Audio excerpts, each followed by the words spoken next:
What's Chris? What is up, dude? Does Holy this thing shit. does this thing work? It works great. You Can you look hear you me? look amazing. Yeah, I can hear you. You look aesthetically pleasing. Good. I'm glad Uh, because I was coming in hot. I wanted to bring those Bava vibes. You know what I mean? So I pulled out the fucking tube. I pulled out the Fulci. You know what I mean? To just match up. Oh wait. Hold on. I got glasses too, son. Let's do this. I can't really see yes. super well out of them, so I don't know how fucking much mileage they're gonna get. But I like, R.I.P. Pee-wee with these things. You know what I mean? And I'll, like, Dude, I was gonna do. so sick. I can't fucking wear them. I can't see shit.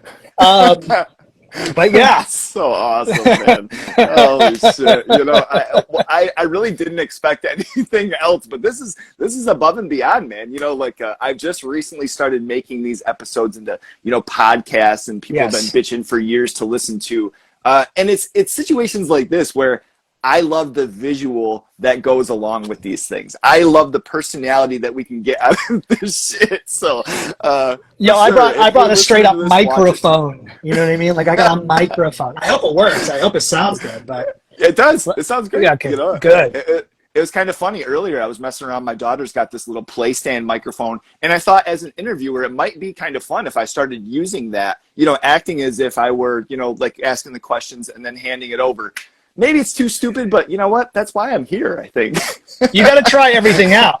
You know what I mean? Like, that's how you that's how you lock a style, is you just throw everything you can. And as you start working on things, you're like, oh, well, maybe I'll add this. And then it either spectacularly fails or is totally fine. You know what I mean? So, and it kind of works. I mean, that sounds great to me. But I took this from work, and we have these like XLR to fucking like lightning things for like microphones at work, and I was like, I'm gonna bring this for fucking Sunday. So you know what I mean? So awesome. Is this tube light like hot as fuck on you? Like, is this no, it's on you? just super small, and I've got it at like the dimmest it could possibly be, but I'm also like right up fucking on it. You know what I mean? Yeah, it's just like a small little like tube, like nan LED light. So sick. Awesome, dude. Once again, thank you so much for taking the time tonight. Of course. This is absolutely fucking awesome. It's been cool getting to know you kind of over the years and going back and forth. Mm-hmm. And, slowly but gradually, finally finding out through one of your interviews that the book was actually in a repress for Hunchback 88 and being able to get that. Mm-hmm. Jesus, dude. It was hard.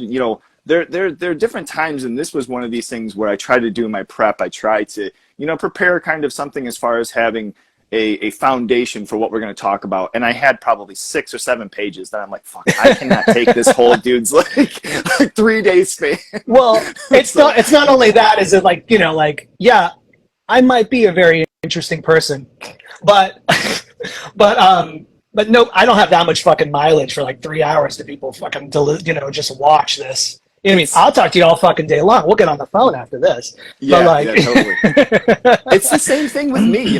I feel like there's, it's kind of a thing even with movies nowadays where I sit down and I look and it says 3 hours and 45 minutes. And I'm like, yeah, fuck, man. Like, give me something that I'm going to either absolutely be enamored by in 90 minutes, or I have to really be invested in it, because there's different times where I'm like, I don't want to fucking sit through that. No, much less a 3-hour podcast. Yeah, well, dude. No, and I definitely don't ever want to sit through a fucking 3-hour podcast. I would if it was interesting, but nobody is that fucking interesting. The only time like it ever really works is like with something like have you ever listened to like Bandsplain? Yeah. I can see that. When she does like 4 hours, she's playing songs, and it's cool, and you can kind of listen to like 2 hours of work or on the commute. That is actually interesting because it's a true deep dive. When it's just some fucking asshole talking about himself for fucking 3 hours, or herself or their self or whatever, it's fucking boring. So, but yeah, I dig what you're saying about movies. It's like the ideal movie length is 71 to 97 minutes, but also a motherfucker can do a 3-hour movie and make it good, and all of a sudden it's over. You know what I mean? So it kind of depends, or what your mileage is for boredom. For me, I'll sit through fucking 2 French idiots talking for 4 hours. I can do it. You know what I mean? But like, Sometimes I just want like a fucking Andy Milligan length fucking just burner. You know what I mean? That like looks Totally, like totally. it's just like taped together and wild and a piece of shit. You know what I mean? That like lasted like 86 minutes. You know what I mean? So um, I'm gonna have the fucking Dude, dogs walking all over me here. no, Um, this is sick. This is sick. I love it. It adds to everything. So really, starting to dig into this, I from getting more familiar with your writing, I think this is where my direction with this went, as far as you're very visual. The idea behind reading Hunchback, the idea behind reading Holy Day is almost like reading a script. I mean, there's a lot of times where it's a dialogue that I'm realizing that it's just kind of somebody that's talking and it's not a quotation mark. It's something that's going on to where like I absolutely love the style with that. Bring us back as far as your early interests in film, whether it be the local movie theater, a local video rental, if this is Florida, if this is New York. What are some places that were impressionable to you as far as your journey with film? yeah, I love that question. Well, we can go all the way back to I was born and raised in Salem, Massachusetts. I lived there, from fucking 77 to 89. Okay. And one of my early, I mean, it's the 80s, so I grew up as a latchkey kid and I grew up with a fucking VCR and cable and all kinds of bullshit like that. So there was a place across the street from Salem Hospital where my mother worked called Movies and More. And Movies and More was just your mom and pop video store. And it's where I got, my mother, just willfully signed off on letting me rent R-rated shit because I was probably slightly mature for my years, but I was also a super indoor kid. I fucking hated other children. I read comic books and I watched movies, and I read a little, but I really loved movies, that was a massive impression on me. And I think at a certain point in time at that place, Movies and More, it was like stocked with, fucking teenagers and 20-year-olds as their fucking employees. And I think that once they saw this 8-year-old, 9-year-old, 10-year-old kid like being like, oh, can I rent Supernaturals, or can I rent fucking Beastmaster, or can I rent whatever, or can I rent like the Magnum big box of fucking Suspiria when it came out, Like, I think that they started to, yeah, they had it, dude. It was incredible. Holy shit. I'd never heard of Suspiria until Joe Bob. Well, actually, that's not true because I must have read about it in Fangoria. I must have saw something about it, but he made such a huge deal of that Magnum video release. They had that. They had everything there. And Holy I think shit. that some of those kids must have been like film school kids, that were going into fucking Boston to, whatever, and work at the video store on the weekend because their parents lived in fucking Salem or something. And so that was a humongous dent in me. And I got a lot of stuff because those guys were seeing, because let's be honest, it's always fucking guys working at a video store. Well, actually, if you like that one, you should also rent it. So it's so I think once they saw me renting weird shit, they were starting to give me weird shit. You know what I mean? Oh, like, okay. So then I brought home things that like were a little bit out of the box, like Clockwork Orange, which was like I think the only fucking time that my mother ever like lost her mind.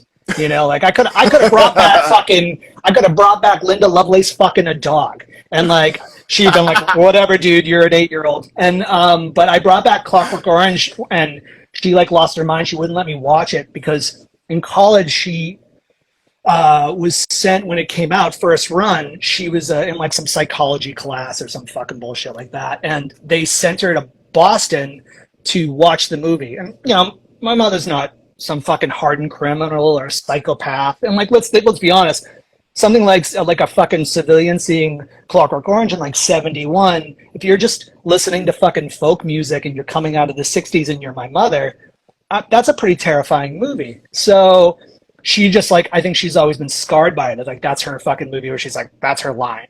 And I brought that home and she was like, go fuck yourself. You're not watching this. So, that was like literally it. Skinamax, anything, fucking just tits, ass, dicks, doesn't matter. She was just like, Clockwork Orange was her line. But Movies and More was a huge like thing for me. And then later on in life, once moving to Florida, And I basically like met my friend Dan, who I was in bands with, a combat wounded veteran. He's in a band called Meat Wound now. Dan and I gravitated toward each other in middle school, and I think we were just birds of a feather, and we were fucking inseparable for years. But through that, we started reading, we started expanding. Like as we became, getting into death metal and into fucking punk and hardcore, we were also like expanding as much as we could because we were always just trying to find more movies that weren't just Freddy or Leatherface, which are all great. You know what I mean? But like we were always looking for that other thing, which is I think like a punk instinct, You're like, yeah, Black Flag's cool, but what else is this there? out. You know what I mean? Yeah. So or Slayer's cool, but there's Deicide and there's Morbid Angel and there's Possessed, you know what I mean? So he and I really dug in, and we started getting into like Gore Zone, which was like the offshoot of Fangoria. Oh yeah. Which had like more of like a cooler pedigree because like Steve Bissett wrote for it, Tim Lucas wrote for it. And then from there, just like those guys doing articles that were, like here's things that aren't horror movies, like Solo or fucking Sweet Movie, or you know what I mean. And then Tim Lucas just being like the supreme smart guy who likes dumb shit with Video Watchdog was huge. And that's where I found out about Jess Franco and like John Rowland and fucking Andy Milligan, and even just like off the cuff drive-in bullshit that fucking rules, like fucking Steckler or Ted V. Michaels and things like that, or even Russ Meyer, but movies, it all started with Movies and More, and I would have probably got there eventually, but those kids who worked there, they really helped me out when they saw me just kind of fumbling in the horror section, pulling out the weirdest shit, you know what I mean? And so so that was huge as far as that go. But after that, I felt like it was just kind of free form, just fucking figuring out what I could. But that was like a formidable, thing. And then getting into like some of the horror fanzines, like Gore Gazette and shit like that, and started picking up fanzines, and then started getting into bootlegs like Video Search of Miami, where you could just get fucking anything, and it would be $30 for a fucking tape that was like 8th generation fucking bootleg of a Japanese Laserdisc or whatever. But like we really, it's like where I first saw like Houseu and and things like that, where it's like before like the cult of a lot of these things were happening. Dan and I were buying fucking bootlegs as much as we could.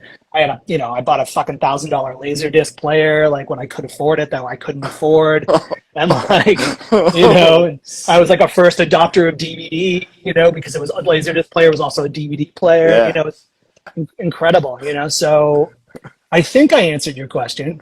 I mean, incredibly so. Okay, good. I'm glad. I'm glad. I mean, I love all the things, with like fanzines and with different, shit like that too. And I think, my time being, involved was local video stores, but then also we had the opportunity of, early on with the internet and people having different blogs of like the most extreme lists. I remember, checking out that shit, and it almost somehow ended up being like a night where it was like my favorite pizza or some shit, and then my one buddy, very much like Dan, my buddy Ryan, who we've been best friends forever, he's like, oh, we have to fucking get this Faces of Death or this other one that's like banned and all these kinds. It's like, dude, I just want to enjoy this pizza. I don't want to fucking sit through this shit. I don't want to sit through fucking eating monkey brains or or like a pretty all right execution, but it's fake as fuck, but it's everything except filling his diaper is in the execution. You know what I mean? So no, for sure. Going back to this video shot. All right. So this is something, especially you now, being known as far as visuals and as far as, just kind of your artistic eye, being a younger man and, judging a book by its cover, or let's just say judging a movie by its cover. Bring us back to a time where you picked up a damn case and just the cover alone drew you in. And was the movie as good as what the cover was? Actually, I'll go back to what I mentioned before. Actually, it was, and I don't know if you're familiar with this, and I don't think I've rewatched it since I was a kid, but there was a movie called, I think it was called Supernaturals. And it had like this like skull, and it was just like amazing key art. It was just amazing key art. You know what I mean? And at that point in time in the 80s when it came out, I was starting to be like, okay, like, yeah, Kiss is cool, but Slayer is better. You know what I mean? And like things like that, and like, yeah, I like Motley Crue, but like, what else is going on with Megadeth, or Yeah. I never really loved things like Metallica and things like that. But you get what I'm saying, is that like that kind of like death imagery was really, and the key art was so beautiful to me. And as a kid who drew and things like that, and was obviously had like a gallows approach to making art even as a young person. That key art, that cover art of just it, like some fucking aviators on, and it was like a broken fucking, broken thing. It was a skull, and he's rotting. I think he had like a fucking helmet on. I could be getting this wrong, and it's just an SOD cover. You know what I mean? But like, you know what I mean? But I was thinking about this, like I was thinking about this question, and I thought to myself, like, fuck, dude, that really like was a very impactful thing, and I don't think I've seen it since then, but that tells me that it wasn't good, because there is actually no cult that surrounds it that I've ever heard chatter about it. Sure. You know what I mean? Sure. So I remember watching it, and I don't remember much about it. It's probably like something similar to like, which has kind of a cult to it, but like something like Shockwaves with the zombie Nazis out of the water or whatever. Maybe it was something like that. Sure. Now I'm going to find it now that we're talking about it. Right. And I'm going to fucking rewatch some fucking dub on YouTube or some shit like that. But was it like neon colors on the cover of it, like dripping down?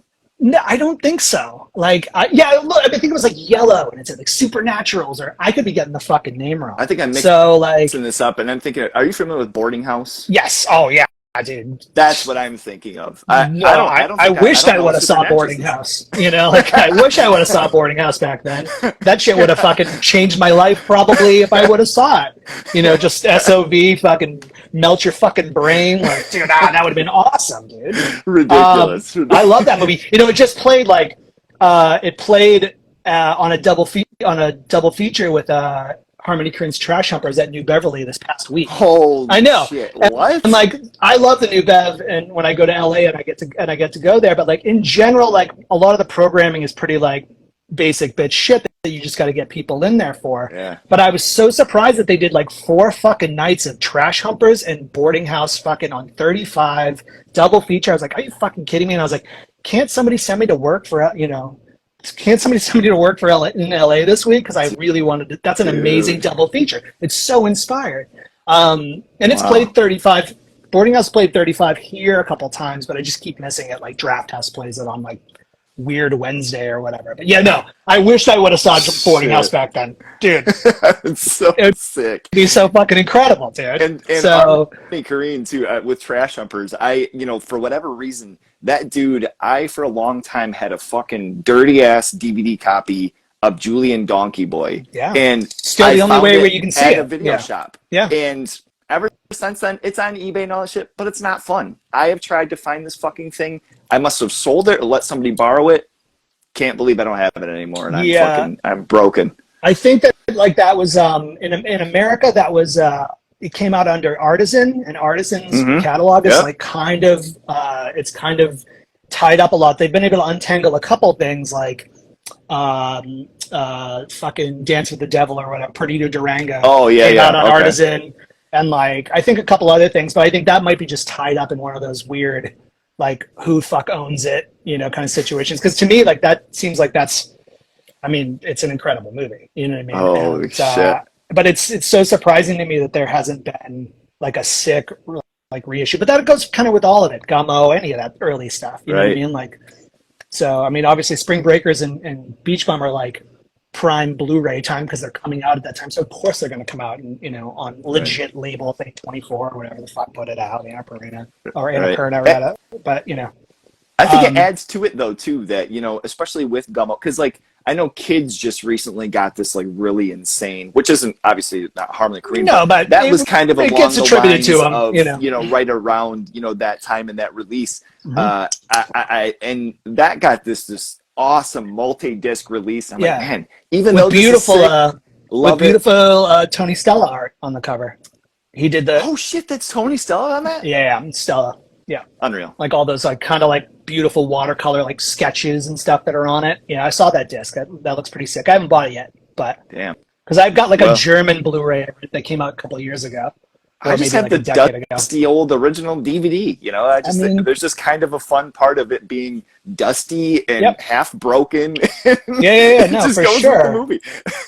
I mean, there's movies. I actually had this conversation with somebody recently, where like I started thinking about like I love it's amazing where we are in home video with Vinegar Syndrome and everybody else doing these Yeah. beautiful, just spit shine versions of things that you never thought would get like the fucking royal treatment.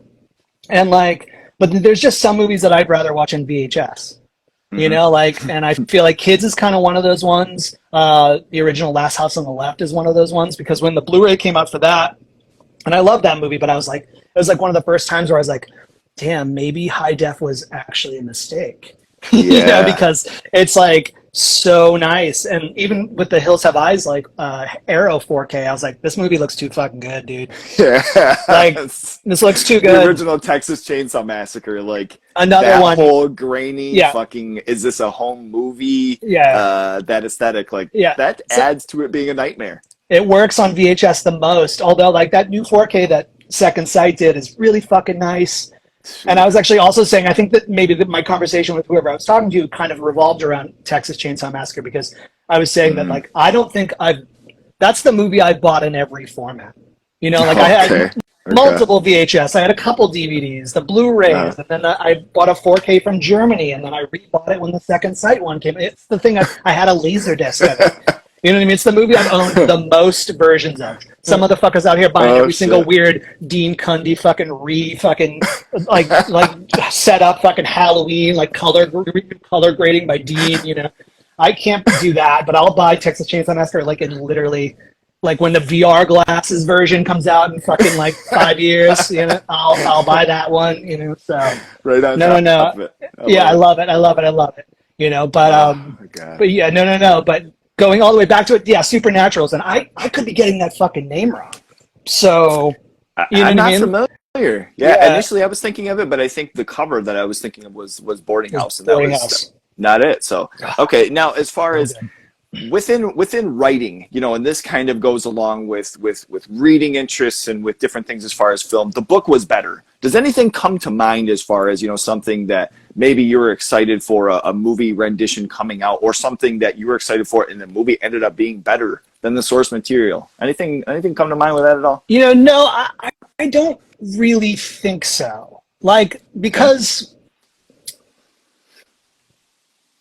just because of the difference between the book and the film. You know what I mean? Just the idea of like what each one brings to the table. You know what I mean? People do get Sure. disappointed, but I guess what my answer is like I kind of don't know is um, more about how much weight I put on books over film. Like I don't get emotionally involved in books. Hmm. Where like people get really attached to books and they read them a million times. Well, I watch fucking a movie a million times. So Yeah. sure, Sure. like Tessa the Dubervilles book is fucking probably amazing. I've never read it, but I know that people like don't always love Polanski's version of Tess, but like I'll watch that fucking thing every day of the week. What I know we're not supposed to Okay. talk about Polanski, but like whatever. But like so there's but there's nothing that I can never really think of. I Okay. know that there are like Okay. cooler versions of like when you watch a movie and then somebody does like an adaptation or whatever for a book. They do like the book based on the Mm. movie. Like there's this Mm. great one of my favorite like tie-in book kind of things is I don't know if you've ever seen it, but for Gremlins 2. Oh man.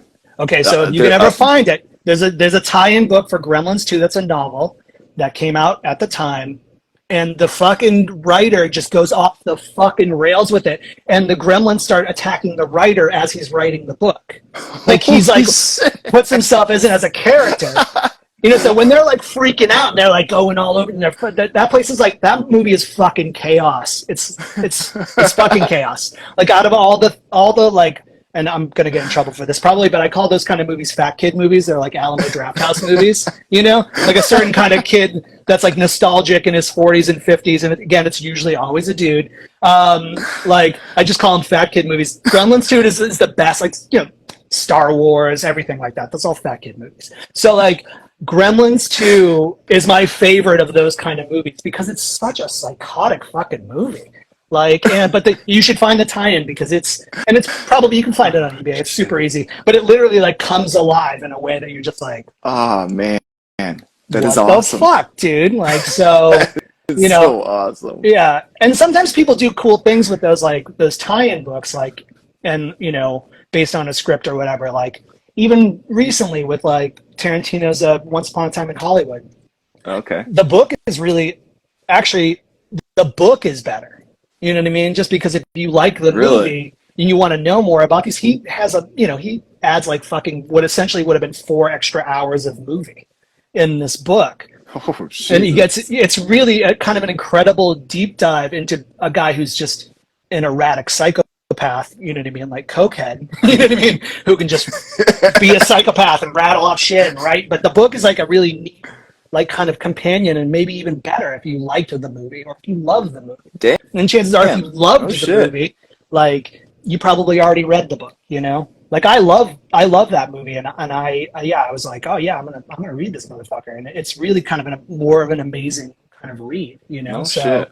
So maybe like the other way around, it's like almost like sometimes the book is better than the movie because that came after it. You know what I mean? That they just like like even like there's nothing special about it, but like the Lost Boys tie-in book is an amazing book. Like you can find really? little like whatever fucking Bantam House, whatever fucking book that came out in the year that came out. It's a great little book actually. Oh shit. So okay, that's rad.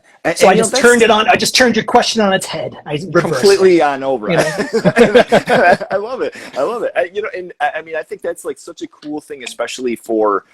Like I admire the 80s within horror, and I admire, the 70s and different things, but like we're in such like a crazy time, within like the availability of different books that are coming out, of the artwork, the different releases of shit, figures, like, man, there's so much cool fucking shit that like, my buddy was like, man, if we were like fucking 15 again, it could have all this shit. And I don't know if I think it's maybe even like a Will Ferrell movie that I'm quoting, but it's like, yo, we're almost 40 and like getting to have this shit. Like, you'll enjoy it more, I think, because if I was 15 at this time, like I maybe wouldn't even care about any of this stuff that's coming out. There are things but it is like, it's an amazing time to be a fucking nerd, an old nerd right now. There are some things that I think are a little too extreme, and it's like, to me, they're, like when it gets past like just movies, when it gets past to being like some company in France or whatever, Pulse Video, who do a lot of like X-rated films and things like that. They'd done like Bridget Lahaye, who was in like Jean Rollins' not Lips of Blood, but Fascination and things like that. She was like a porn star over there. Like they did a bunch of like they did like a Lego set. Of like little Lahays from a bunch of like Jean Rollin movies, and I was like, that's kind of funny, but also like it kind of annoyed me. You know what I mean? Or somebody had done this. It's called like the Black Cat or whatever, but in French, like fucking Le Chat, fucking Noir or something like that. They do a bunch of like Blu-rays over there. It's another French label, and they did like a figurine of a G.O.Y.L, who's like another kind of actress who was in like Jean Rollin movies. I was like, do we need an action figure of this woman? I don't know. There's just certain kind of like nerd shit that I'm not super psyched on. But also like I also just, hey, listen, dude, if it sells and people like it, what the fuck do I know? You know what I mean? I'm like 46 and I still photocopy skulls, dude. What the fuck? I don't have a whole lot of fucking room to talk. You know what I mean? So I write like fucking 14-year-old like fucking jerk off horror fantasies, you know what I mean, as books. Like what the fuck do I know? You know what I mean? So I can't really talk shit about that stuff. I look at it and go, yeah, nah, not for me. But okay. But I tell you what, in my 20s when McFarlane was doing those horror figures and shit like that, man. It was pretty exciting for a second, So like, sick. Dan and I, we definitely had Voorheeses and fucking Leatherfaces just because it was it's a kind of a novelty then, and I get it, but now I guess as an old person, and I'm not even that old, but like just like nah, it's kind of garbage. But anyways, so now I mean, as far as within these, and this doesn't even have to be necessarily horror. This could be reads. This could be movies outside of three, just a few sequences as far as within film or books that are forever ingrained in your brain. And maybe this is something disgusting. Maybe this is something that was tragic. What comes to mind as far as some things that you can't ever get out of your head? There's a movie called Blood Diner. Remember Blood Diner? It's an 80s movie. I saw Blood Diner at my like a fucking like an uncle and aunt's house, and there's a scene where they're like cooking somebody up in a fucking giant pot. There's like an eyeball pops up, and that's definitely like an early scene for me that I remember seeing, and like I'm not I don't get actually I've become queasier as I've gotten older, but as a kid, like you could show me anything, but that was something that I always think about. And then there's it's like it's such a disgusting scene, and it's something I do think about quite often. And then there's a movie called Terror Vision. Have you ever seen Terror Vision? Oh yeah. So Terror Vision's it's a sleazy little movie. Yeah, and absolutely. Terror Vision is definitely when I saw it, it's one of the first times I understood what sleaziness does to somebody. Like what it does, how you can react to it. Like I must have watched a bunch of grisly, sleazy ass movies before, but there's something about just, I don't know, maybe it was the conditions I saw it in or whatever, but okay. I remember that, and that's something just the whole movie, it just made me feel like I needed to take like a Farrah Fawcett shower. Like, you know what I mean? Like it was like such a disgusting feeling movie. And I always remember that too. And I remember trying to rewatch it on when it came out on Blu-ray or whatever at some point. And I thought to myself, like I started and I was like, you know what? I don't want to. I don't want to. And then like another great, totally fucking filthy scene is that I always remember is the reanimator scene with the fucking doctor's severed head. Then they wanted to go down on Barbara Crampton. That's like such a fucking, that scene definitely. And it's like all stuff like this that like in a soft brain era. You know what I mean? Of like when you're the most impressionable. These are all things I remember. Or even just Barbara Crampton in S&M gear and fucking From Beyond. Like that had, like that vision, like you just think about that and you're like, oh God, this is really sleazy and gross. And this makes me feel super weird in like my fucking pants area. You know what I mean? And so like, so stuff like that, those are things I remember. And that's like, it's like as I started to get older and was like expanding what I loved about just movies in general, because I'll watch basically anything, you know what I mean? Mm-hmm. And I love movies, all movies. I think that like things become less, they don't put as big of a dent in you because it's not that you're jaded, you just saw a lot. You're becoming, Sure. Weathered in some sort of capacity where you just, you're not so surprised anymore. But from the ages of whatever to probably my early 20s, like those are all definitely like things from movies, and they're always horror movies or, and really set it off. But then there's just great stuff like seeing Suspiria for the first time and just any of that stuff. Like that movie was huge for me just in general because it I was like, I'm sensitive, and I am sensitive to aesthetic and art and things like that because I used to consider myself an artist anyway. But that was like one of those things where I was like, oh my God, like horror movie can be like a piece of art in a capacity that I didn't really had ever seen before. And that was like a really formidable thing. So you could just say that entire fucking movie was memorable for me at like 13 when I saw it.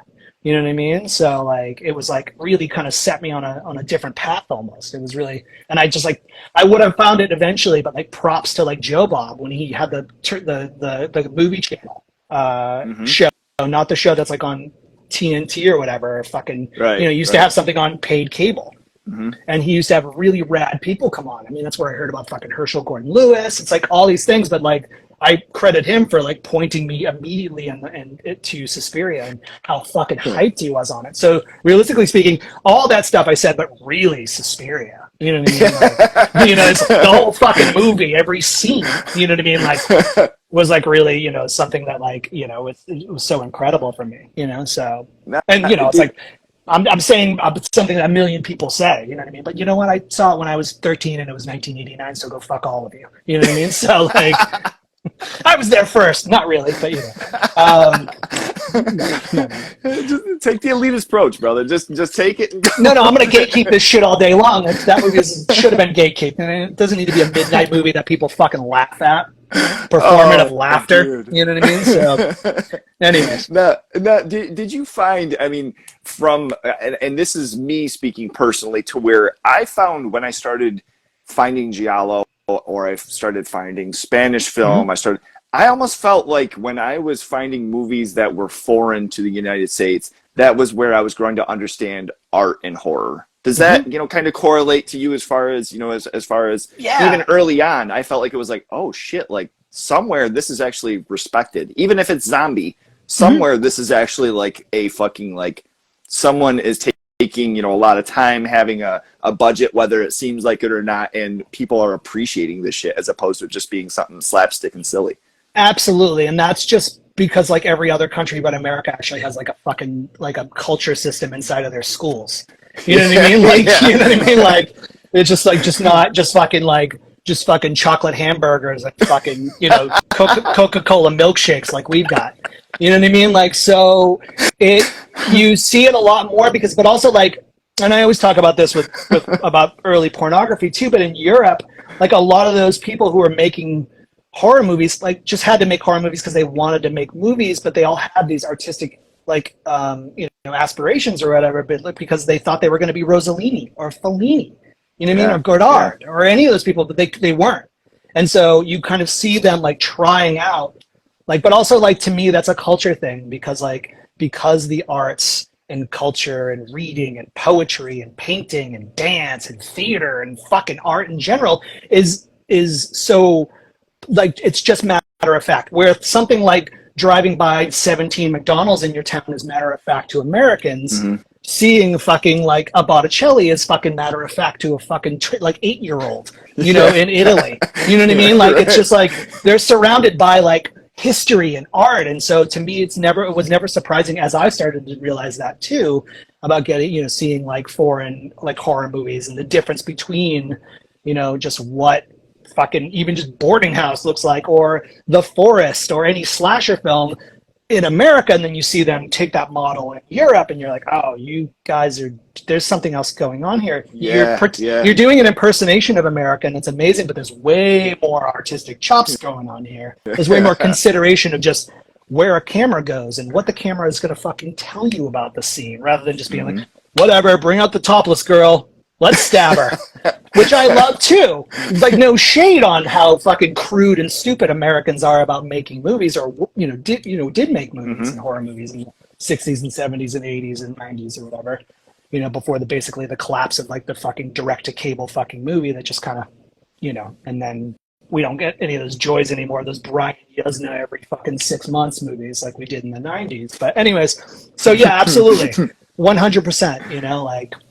Yeah, definitely like an artistic mind, because I think it's a culture. It's a culture thing. You know what I mean? Yeah, they had scumbags and hacks and like piece of shit filmmakers over there. And some could argue that some of my favorite filmmakers who I hold dear, like Jeff Franco, were like that. They'd be fucking wrong, but you know what I mean? Like, but that's a whole nother thing. So, but, because even that fool is artistically minded. You know what I mean? Even though he was like, when he was just zooming around a body and being like, oh, a vagina. Let me sit here for 6 minutes. You know what I mean? So, but yeah, no, absolutely. So, we have all of this, all the seriousness, and we have all of these things that we really need to dig into. And there's some different things that are kind of going back to the same question that I think I really need to be asking here, and that's about the correlation of, when you were at these local rentals, these local video rentals, what was the correlation to you as far as the horror section and the porno section? Was it a secret room type situation? Was there just barely a wall? Was it always right next to each other to where you're like, yeah, this movie looks awesome, but what's going on back there? No. Really? Yeah, it was always like a back room, Okay. And like, until you get into like certain kind of things, like specialty, like video stores, like that fucking guy who, runs Unearthed Films, that just puts out like guinea pig movies, Steve Byra. He had a shop in Tampa. He's from Tampa. And he, like you go into a specialty video store like that and everything's just up front, right? You know what I mean? Like, cause it's like a horror. It's like yo, bro, come rent some fucked up movies from me, man. This one's got like 98% rape, bro, and then a beheading. And you're like, oh, sick. I won't take that one. Thank you. So, but when you get into like specialty stores like that like do like definitely like prize a genre over others, sure. But if you're just going to a mom and pop in the 80s or 90s, even something like a chain like fucking like Hollywood Video, you know, had like a porno section and it was like in the back room. You know what I mean? Okay. So like there was always some like, you know, it's always like a fucking back room with some like glittery fucking like, you know, like shredded red, you know, like whatever, like fucking, you know, I can't think of the name of that shit, but you know what I mean? Yeah, so it's like, you know, and it would just be like a XXX over the door, like hand painted, like without like hand sharpied on like a fucking piece of paper and like scotch taped with like hair in it and shit, you know, like, you know, so yeah, for sure. So yeah, no, always, it was never really like, you know, like nuts to butts next to like the horror section. Although, you know, it'd be amazing if it would have been like the adult section and then like drama and then like comedy, you know what I mean? But no, it was always like a back room, you know? So like as a kid with something like Movies and More, I was never obviously allowed, they were like, you're not going back there, you know? And I'd be like, no, I want my copy of like Behind the Green Door. You know what I mean? I didn't know about any of that shit. You know what I mean? So, but yeah. We had a couple of spots that were like that it was like maybe just a small partition. And, you know, we would have, you know, where we'd already have our shit picked out. But then, you know, oh, fuck, maybe let's just check out this cover one more time. Then you're like, look at you. Jesus. You're like, is that Christy Canyon back there? You know what I mean? It's like, yeah, I know, for sure. You know? So, you know, within, obviously, you involved in music over the years. You're involved in art, you know, in just very many ways, working with kink and being involved as far as in film. You sitting down to finally write and, you know, this kind of initial process, where does that start? Is this something that's starting on just napkins? You have some pieces of paper that you're sitting off to the side and kind of just writing down ideas? You know, how is your style formulating initially? Well, that's a good question. And as far as Hunchback 88 goes, the first book, and even The Holy Day, all of them started as scripts. So when I was in, you know, in New York, and I left New York from 2009 to 2012 to work for kink.com as their set decorator. And I was there, and very quickly everybody understood that I had a knowledge of pornography and an enthusiasm for it as an art form and a genre of film. Like, I took it seriously. I just, you know what I mean? And they did too, because kink.com was always like these huge productions. It wasn't just a dirty mattress on a floor.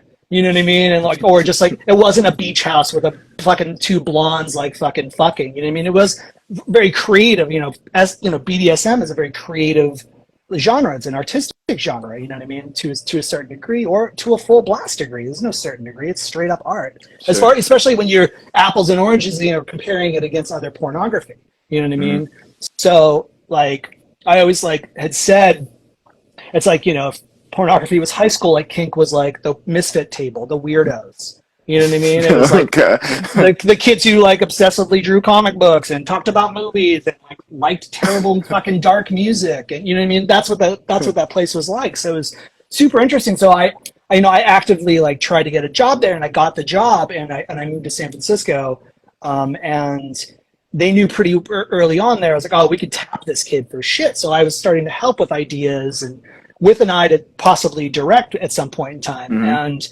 And so, you know, I'm starting to kind of like, it's funny, it's like all those years of like, you know, loving movies and being involved in all kinds of things. And I had thought to myself, like, I'd always like, maybe I would make movies someday. But truthfully speaking, I really actually just wanted to direct pornography, because I think it's one of the most interesting genres to be able to experiment in with, like, that is like commercially viable.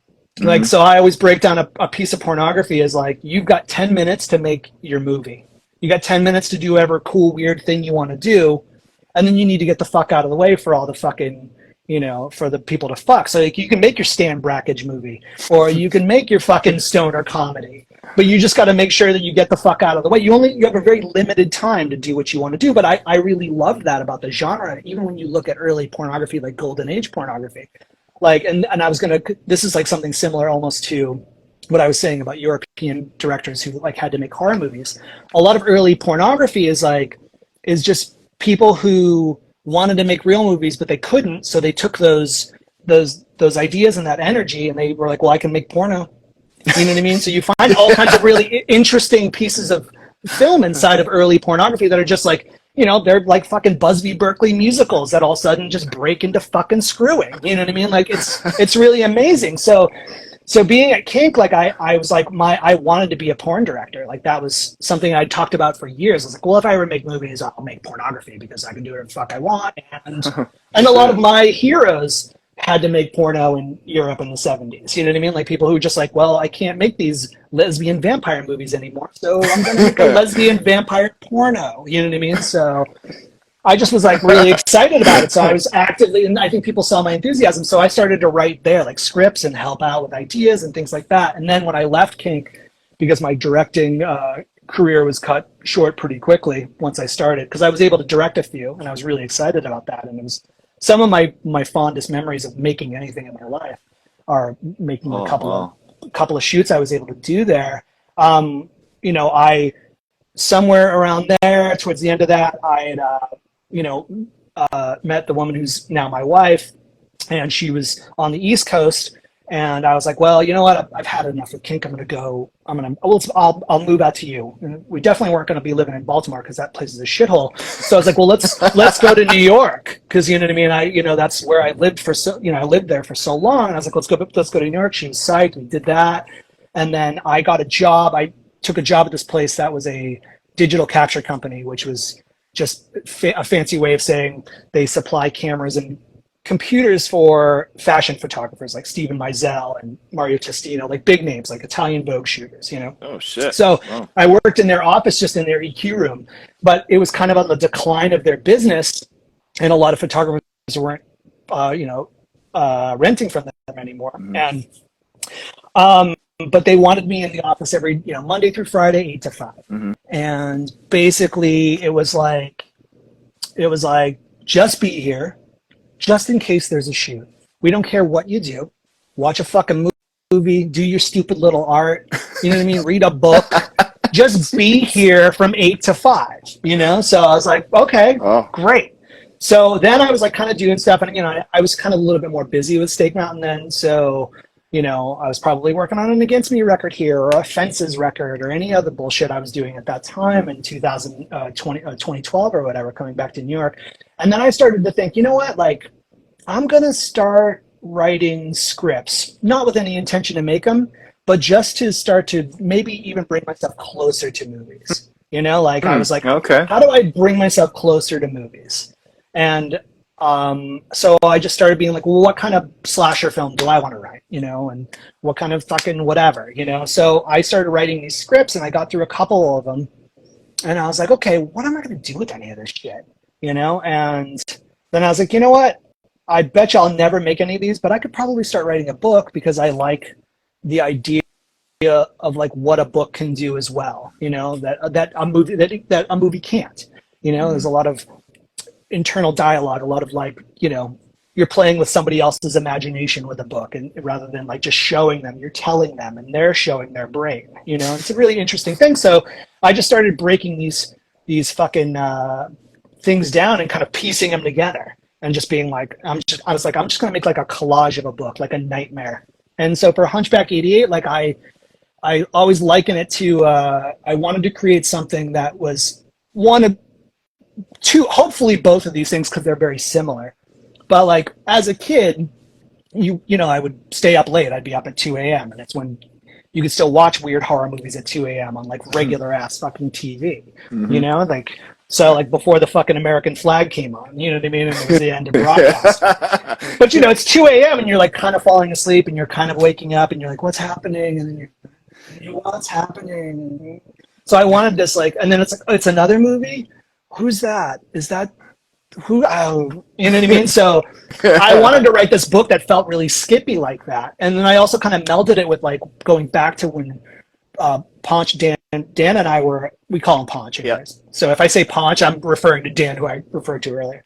Ponch and I would get these tapes from all these bootleg tapes of like horror movies from all over the world and stuff like that. And sometimes you get a bootleg tape from like the guitar player for that old death metal band Impetigo or whatever, you know, and it would be like the movie you wanted, and then there'd be like the sizzle reel of like gore at the end of like fucked up shit, dude. It'd be like a scene from like one of the guinea pig movies, and you know, and then the scene from Scanners that like is really the only thing people like really are interested in. Scanners is when the guy's head explodes. They don't give a fuck about the movie on either end. That's like, you know, they just love that. So it'd be shit like that, and I was like, I want a book that feels like that, you know, that feels like just this wild, crazy thing. So then I built that, and then I started refining it, you know, and then I'm, you know, very interested in time and memory and all this other bullshit. And I was reading a lot of like Alain Robbe-Grillet and Marguerite Duras and a lot of the French like new novelists who came out in like the 50s and 60s who like fuck around with time and description, and, you know, and where it's more important to describe like the fucking archway rather than, you know, in a room rather than like the character, you know what I mean? That like is in the room, you know, it's like, oh, it's beautiful architecture for like 2 pages. And then like, oh, but anyways, there's a naked woman on the bed. Anyway, so back to the archway, you know what I mean? So like, you know, so I was really drawn to that. It was just a really good moment for me. And so that's kind of how Hunchback happened, you know, and I didn't think I was ever going to do anything with it. And then I had a rare run-in with a kid in Canada named Matt Finner, who ran Permanent Sleep Press, and he was doing something maybe with Chris Callahan, who was in like Cursed and the Swarm. And Chris is like an old friend from hardcore days.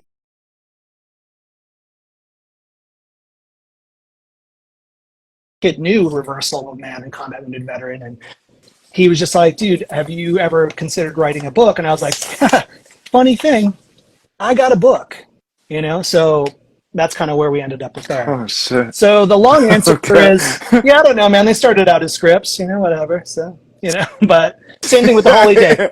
The Holy Day is more of a succinct script that I wrote, you know.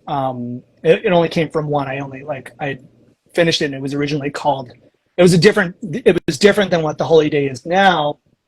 But it was called Corpse Paint, and it was about a birthday clown, and there were these kind of mystery, like teen detective kind of things going on in it that I kind of like pulled a little bit out of, and that's how The Holy Day got started. You know, was this script called Corpse Paint. I don't think anybody actually read that one. Actually, you know, my friend Jeff did, who was in the band Orchid or whatever. He read an early Corpse Paint thing because I was trying to be like, well, maybe I'll make this one, or maybe I'll do something with this. I was more serious with Corpse Paint, and then that turned into The Holy Day, you know, which is a cooler title to me than Corpse Paint. But you know, but I like the idea of having like a birthday clown movie called Corpse Paint. So, so I think I answered your question. Absolutely. Okay, good. Absolutely. Good. I mean, I'm gonna probably be saying that a lot because I can fucking tangent all fucking day long. The fucking 10 people who are watching there are probably 8 people who have been fucking punished by me. You know what I mean? Like in some fucking conversation where they're like, and they're all shaking their heads now, like, yeah, totally. I was just asking about if he liked Barbie, and then he went on this whole fucking thing, dude. Oh my god, you know. And so yeah. So, you know, I mean, my thing and you know, my opportunity with taking these on is I appreciate, you know, I like dialogue, I like conversation. I do not like interrupting. You're giving an answer, you're telling me about, you know, story, you're telling me about a thing. I can't fucking stand listening to things and somebody is trying to answer something like, wait, yeah, but what if but if I have, oh man, there was this one time, it's just like, it's cool. I understand that, you know, people get excited and different things, but I would rather sit here and listen just like I listen to interviews, just like Sure. I read interviews. I appreciate the time, you know, to where you go on the tangent and fucking answer and you give the story that you want to give, because I love it and I'm here for it. Well, I'm glad but you if you got to cut me off, you should cut me off. So because you know I can do 20 minutes on some stupid subject. You know what I mean? So within Hunchback, all right. So you know you're talking. This was the original release, and the original was on fucking. I wrote down the Inside the Castle, right? No, the original was on Permanent Sleep Press. Yeah, okay, the reprint from or the reissue, whatever you want to call it, from 2010 21, 22? I can't remember. 20, 21? 22. Anyways, 22. Oh, really? It's only been a year? Damn. I think that's what it was. Yeah. Probably. Doesn't matter. Recent. Right? Yeah, Recent. right, Yeah. right. Go ahead. Sorry. Last couple Go of with years. your question. Yeah. So within this first the initial pressing of it, and my journey with this book. First of all, I had read interviews. I had read kind of initial PR. Saw the YouTube video that you had on there with I Have All the Skin. Yeah. I mean, this was bringing me back to like being a little kid and hearing about this fucking movie that there was only bootlegs available in fucking Germany of, like, Yeah. I didn't know that it was a thing until I was listening to another podcast that you had done, and you had mentioned that there was like a new link up, and I'm like, oh shit. Yeah. Okay. I got to go back and I got to find, and sure enough, I found the repress of it. The original one, though, this is where the question was going. Yeah. The cover art is the very first page. There is no artwork. There is no anything. And I thought, that was especially kind of ironic in the sense of, you being known for artwork or you being known for something drawing. Yeah. Where did that come from? I just wanted, my intention with books, and I'm trying to get it out of my system, is to be antagonistic with my whole bit is being antagonistic with basically anything. Sometimes it's low key and nobody knows I'm being antagonistic, and it's just for me being like, these fucking idiots, but like, I wanted to create something that like, I always like things that aren't the things they are. You know what I mean? So like, I wanted to write a book. Yeah. And I like the way books operate, obviously, because, I needed words to make a book, and story TBD on that. But like, it just at least like there's words in it. So it makes it a book, and it's a couple fucking 100 pages long. So it's got to be a book. But I really wanted to make this thing that felt more like an art piece, I guess, than an actual book. And with the original version of Hunchback 88, where that warning starts the book, there's no page numbers, there's nothing. I wanted to have this feeling like it was something that just slimed out of a sewer that you found, or like you were in the fucking, you're like a fucking 11-year-old kid playing with your friends in the forest, and you unearth a rock and there's a bunch of pornos there, and then there's like this book. You know what I mean? Like, I wanted to create, like, as best I could, and pretentious or not, this haunted thing. And so that's why it just like, there is no real, there's no table of contents. It's just, dude, I let it spray, you know what I mean? Like, and that's it. So and it was really important to have that version of it, you know what I mean? And I loved that about it, like minimal artwork, not a whole lot going on inside other than like fucking around with format and spacing and is it poetry or is he just being an asshole? You know what I mean? Like shit like that, So I wanted it to kind of have that vibe. And so that's why that version exists how it does. And then it's fucking so sick. Yeah, I mean, I really love it. I think it's a very cool little book. And then when John at Inside the Castle, actually, let's go back. So permanently pressed version went through 2 printings, and then we were just kind of like, you know what? I think like, we sold a couple hundred of these, and that's cool, and like whatever. And at that point in time, Matt was kind of just like, kind of like on the decline of like his interest in publishing. He was looking at doing other things with his life, and he just kind of was like, you know what? Like, this was fun and cool. I'm not gonna reprint your book. And I was like, dude, listen, that's fine. Like, I like the idea of it being this pain in the ass thing for people to find and whatever. And then somewhere in the, yeah, totally. And then somewhere in the during its initial release, I sent a copy to John Treffry, who runs Inside the Castle, and I was really very excited about John's whole like, books are weapons kind of thing, and like here's a fucking microwave manual with some necrophilia in it kind of books. You know what I mean? And like, I love that about his press, so he was putting out these cool books like M. Kitchell's books and all these cool fucking things. And I was like, man, I'm going to send this book to this dude because I think this motherfucker's going to like it. And he loved it. And he wrote this really insane essay for this online lit journal called, I think it's called 3 a.m. Magazine, which is in the new version of Hunchback 88. Okay. But it was this just like upper fucking league, crazy collegiate kind of like essay about the reading of the book, and then he really got it. Like he really understood what the book was, which was just like a movie that I'd never make. You know what I mean? And he really, like, I think without really telling him that, you know what I mean? Like, I think I just sent him a book and I was like, good luck. You know what I mean? Like, so he wrote this really amazing thing that I was like, holy fuck, dude. I can't read this because I'm not that smart. You know, like it's so amazing. And I was like, wow, man, this motherfucker really considered this book and he took it seriously. It's so cool. And then at some point in time, maybe like a year later after that, like we talked, you know, here and there. And he was like, oh, I'm starting this thing called Inside the Castle Crypt Editions, where he's, you know, reprinting old things that he likes. And he was like, would you consider doing Hunchback? And I was like, absolutely. Yeah, we'll keep it in press. That's fine. And it's like from there, I was like, well, I just can't do that book again. I got to do something else. So I was starting to expand the idea. And then I literally was like, you know, I'm going to call in every fucking artist favor I have. Like from the fucking upper tier fucking, you know, people like Elijah Funk, who does like online ceramics, who did the back cover. Oh, man, yeah. To like my boy Braulio, who's like this just world-renowned fucking amazing designer who like, you know, works for fucking Adidas and all these people. And he's just like a punk kid who like liked my art when he was younger. And so he's a friend of mine who I see in the city often. And I was like, hey man, can you do a couple things? And I was like, you know, my friend Perry, all these people who I loved. And I was kind of like giving me a chance to work with artists that I befriended over the years that I love. Mark McCoy and Sammy Harcum and Johnny Ryan and people who I've just known through Stake Mountain, who I'd never think I would ever get a chance to really work with because I'm just one of them. Yeah. So in this case, I was like, I'm going to fucking pack this thing because I want to make it enticing for people to want to buy, you know what I mean? Like rebuy. And, right.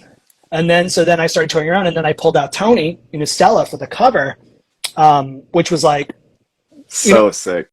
It's so sick, and it was so sick, and it was like it's to this day probably the best money I've ever spent. He was not a bro favor.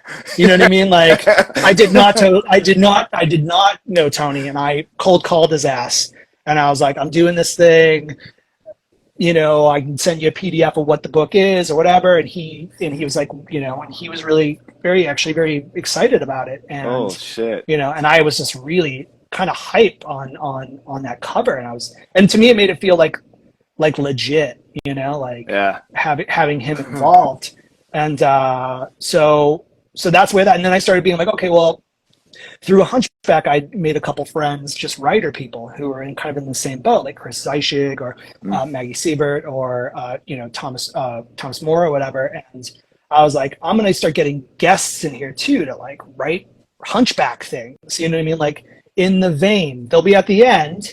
You know what I mean? But I was like, this will be cool. I'm gonna make this like this kind of like my director's cut of this thing. Like when you see a director's cut and you're like, you didn't need that extra 40 minutes, Ridley Scott. Like I wanted to make one of those. That like I didn't need any of that shit, but I wanted to put it in. You know what I mean? Sick. You know, like so cool. or like I George Lucas that thing where I was like, watch this. You know what I mean? I'm gonna CG a job over the fat guy that they had that was cut from the original Star Wars. And they didn't need it, you know what I mean? But I wanted to put it all in. So that was like my vibe on that. I wanted to make it maximalist as much as I could. And so I was really happy about that, you know, and happy how that came out, you know. Was it that initial experience, you know, the essay that he had put, was that kind of that inspiration as far as having those? Because that was something too where, and I'm not going to by any means act like I'm Mr. fucking reader. I'm not buying a book every week just for the effect of, you know, for discovering, you know, a new author, but you know, from experience and from even, you know, kind of like different research and shit, like it's not something that I find is common, you know. And I think it also added to the lore that was behind this, and the fact that it's almost like the size of a VHS tape. I got it in the mail, and I'm just like, what the fuck? Like this, and like you mentioned, just feeling like I was going to get this in a taped up fucking envelope with you know nothing on the front of it or whatnot, you know, and then having like personal memoirs or experiences at the end of this thing. I'm like, this is a complete total package. That wasn't in the original press then, right? Yeah, no, that wasn't in the original, and that was very important to me to add those things, like getting Chris Zeichig's Oh my god. thing about getting it in the mail, like you're saying, like an artifact, and it's like haunting him. You know what I mean? I was really excited. Or Thomas Morris thinking I'm like his stalker. You know what I mean? Like please stop harassing me. Or Maggie's piece, which is such a cool little thing, and to me, like Maggie's piece in that thing about like, killing your friend and then keep, all the killing and stuff in that little piece that she wrote, to me is better than, it's worth the price of admission more than just the rest of Hunchback. To me, that's like the greatest fucking thing in Hunchback immediate reissue is Maggie's piece. So, and then John's thing was like really important because he was putting out the book, but also like, I was like, just so impressed that he took it seriously that I was like, well, we're going to put your fucking essay in there too, bro. You know what I mean? That like you wrote.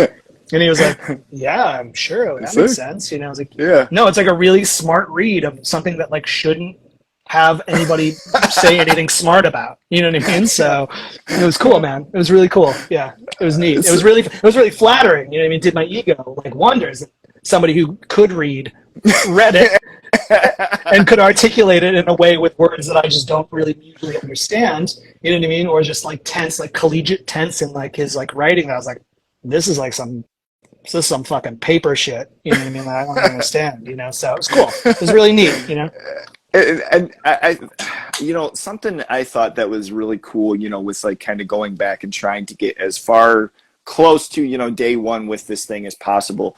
Was seeing, this promo from I Have All the Skin from When I Was Larger. Am I quoting that right? Is that's the title? I'm not fucking that up. Okay. No. Is this something that you had directed? Is this something that, was this, right from the start that you wanted a visual with this? You wanted no whole package as far as the presentation?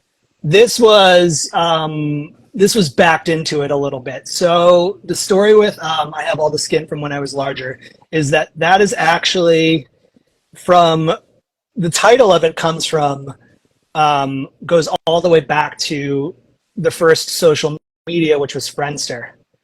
And I don't know if you've ever, I don't know how old you are, but I don't know if you remember Friendster. So Friendster's like pre-MySpace, right? So Friendster, I was really resistant to it, and I remember signing up for it, and I've never had like a Chris Norris social media. It seems stupid to me. I've always had a Stake Mountain one, and it's like, well, tell us a bit about yourself. And I was like, oh, well, I have all the skin from when I was larger. So I've been carrying around this line forever. And when it was time to do that, so what that was part of my time at D-Touch, which was the French digital capture company that I worked for, where I had all this time to write fucking scripts, is that I was also started just fucking around with just editing programs and things like that. And I was really having a moment where I was like, looking at like fucking experimental film from like the 50s and 60s a lot, and kind of not stuff I'd been familiar with, but stuff that I was like getting more into and like looking at like past things like that everybody like thinks is like cool, like Kenneth Anger, you know what I mean? Which is cool. But like, I was like, what are the other things around this that I'm not really familiar? So I started like being really excited about your Stan Brackages or whatever. And so I took, so everything in that little promo is from a porno I directed called, I pitched a website at kink.com called Tits in Trouble, because there was no, because for a company that prized, fetishism on some level, they didn't have like a Russ Meyer site. They didn't have a big breast site. So one of the things I pitched was like, I want to do this site where it's just, large breasted women getting put through like the kink ringer. And, oh, Jesus. And so they loved the idea. They're like, oh yeah, that's weird that we don't have a big breast site. And I was like, yeah, what, you guys aren't like Scoreland heads, like what's going on? So like, I was like, yo, so they were really kind of hyped. The EPs over there were really hyped on the idea. And so and obviously Tits in Trouble is, just TIT, you know what I mean? So like, I thought this is really funny. And it's like, kind of like this woman in peril, but it was like it was designed.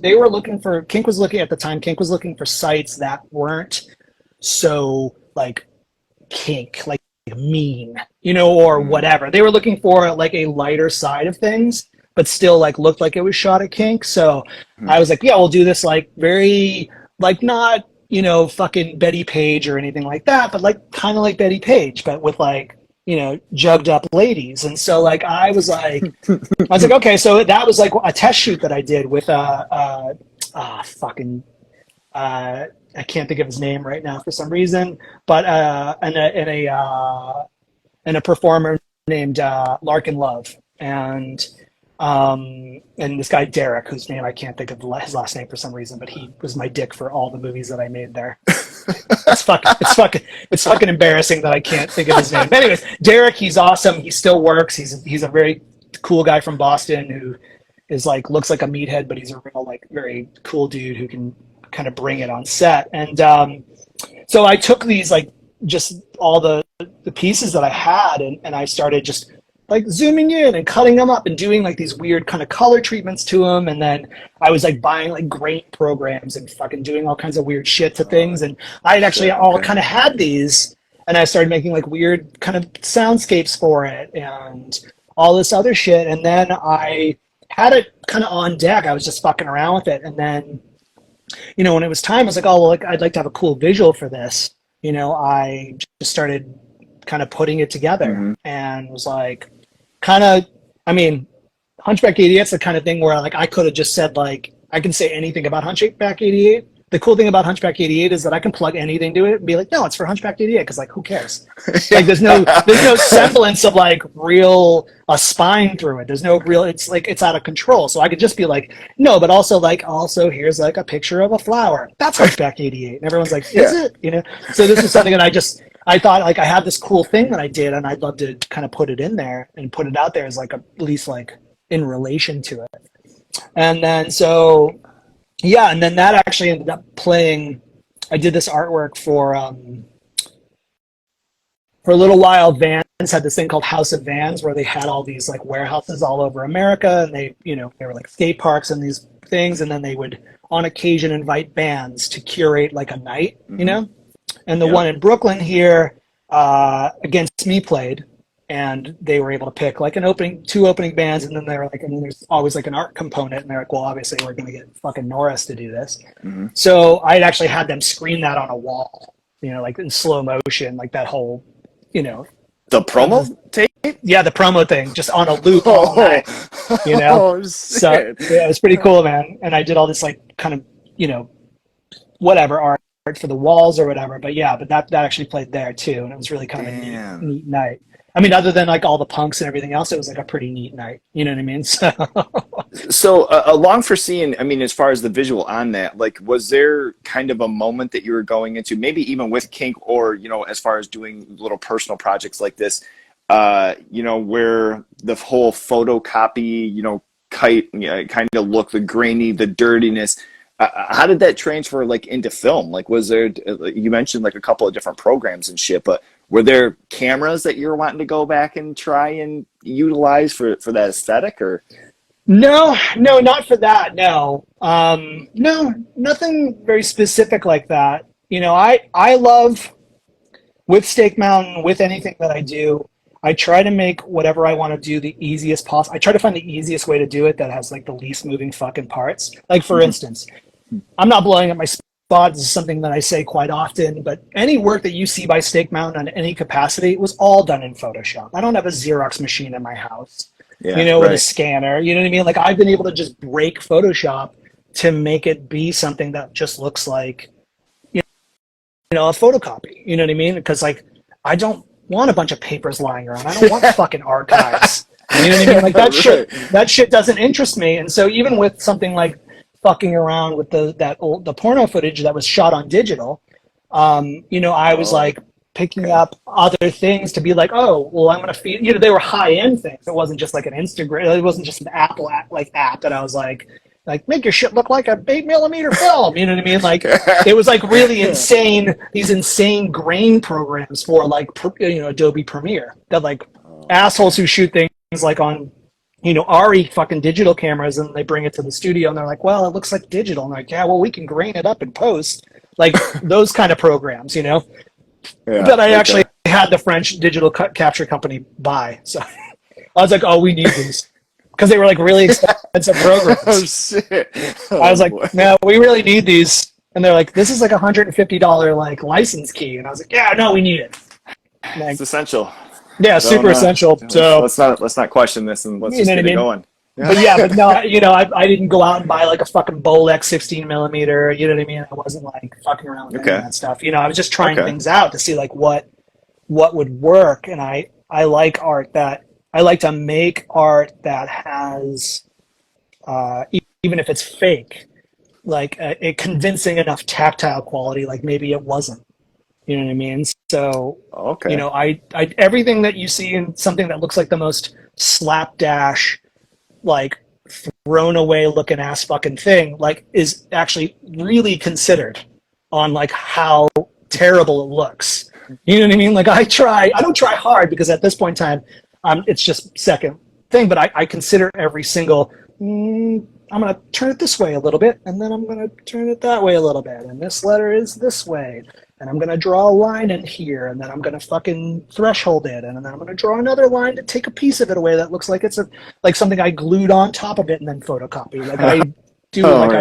It's actually really, really super considered. Like all these promos that you've been seeing, like these ads that I've been doing, Insta stories for like, for Rickley's book and for Rose books in general and for the Holy Day, like that just look like these, like, just like, oh boy, what did you do? Just pull that out of the toilet? Like are really actually very considered. They don't take me long, but they're very considered.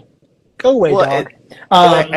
And there, I mean, it has to be as well, like with time, maybe initially there might have been some things where maybe not a questioning of yourself, but, you've kind of, over these years and over things now where you probably have, that sense of like, okay, as opposed to maybe something I would have spent 3 or 4 hours on before concentrating on this one small aspect. It's like, you know what, that works. And let's figure out, the next motion to it.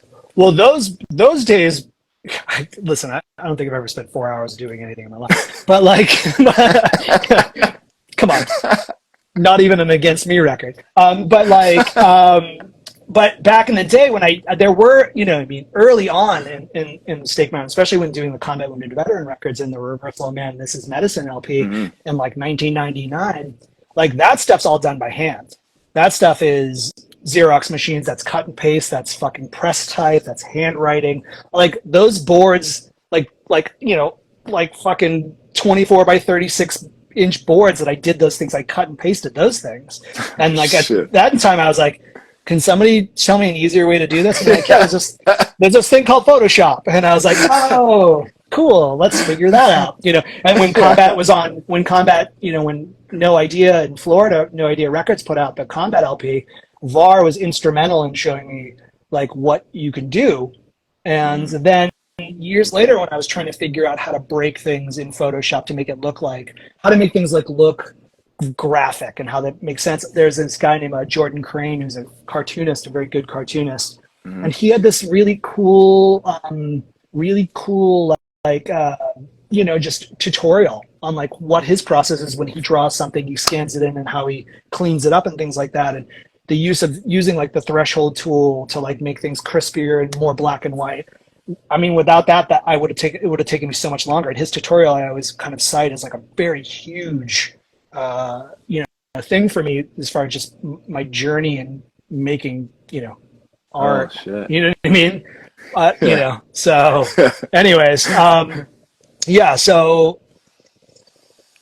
I think that's my answer. Beautiful. All right. We done. No. So and a couple other things I want to, if hopefully not, completely taking up everything that you have as far as energy for the night, but a couple other things. What am I doing? I'm just hanging out with some dogs, like waiting for my wife to come back from Vegas, dude. We could do this until like 5 in the morning. So, brother, don't tempt me. I like I say, I had pages and I cut away from. That's great. I mean, that's exciting. You know what I mean? It makes me feel good that you care that much, and that's like something that I really love about your interviews. And then when you were rolling this out to me, and you're like, oh, bro, I hook you up. I think of the questions. Like this ain't off the cuff. You know what I mean? I was like, oh, and then like Chelsea Hudson and I from Rose Books talked about it because I know you're going to have her on here, Yeah. and Yeah. and we were like, wow, that's so cool. That's so much better than just kind of walking in, you know, walking into something like kind of blind, which I don't mind because like I can kind of go, I can roll with the punches, you know, even if the vibe is off with somebody I'm talking to on a podcast. But I was like, I love that you do that, and I love how thoughtful your shit is. You know what I mean? Like watching Ebro on here and you know, and Rusty on here. You know what I mean? Yeah. It's like you know, it's like people that I'm friends with and stuff, and watching you kind of roll these on. I was like, these are really smart, considered questions, and motherfuckers don't really do this. So it's awesome that you put the time in and that you care, because you know what? Most people fucking don't care. So they just want to do the podcast to say they do a fucking podcast or anything, like, you know what I mean? So it's cool to me. You know what I mean? Sick. So, you know, I'm out here just, dude. you know, you can ask me questions about my cool art all day long, but I'm gonna stroke your dick a little.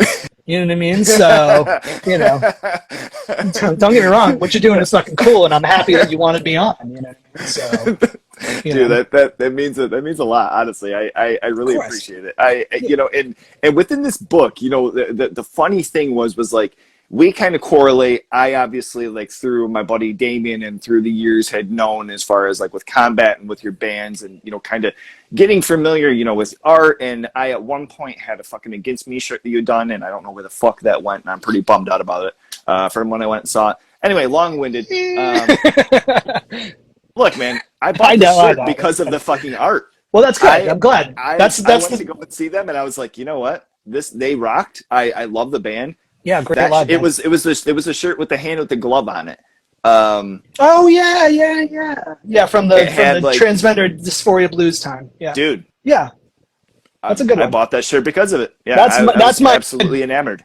That's my best era from working with them for sure. Is that record? So sick. You know what I mean? There's some really cool art actually, and that's my favorite. Like that's my favorite artwork that I ever did for them. And that was like a purchase piece, right? Like that was something that you'd had for like an exhibition or some shit? Yeah, so I had this piece with Heather Gable. We had a 2-person show at a gallery in London, in LA. And I had that piece. So the funny thing about that piece, and I don't think it's something that people don't really know, is that art is actually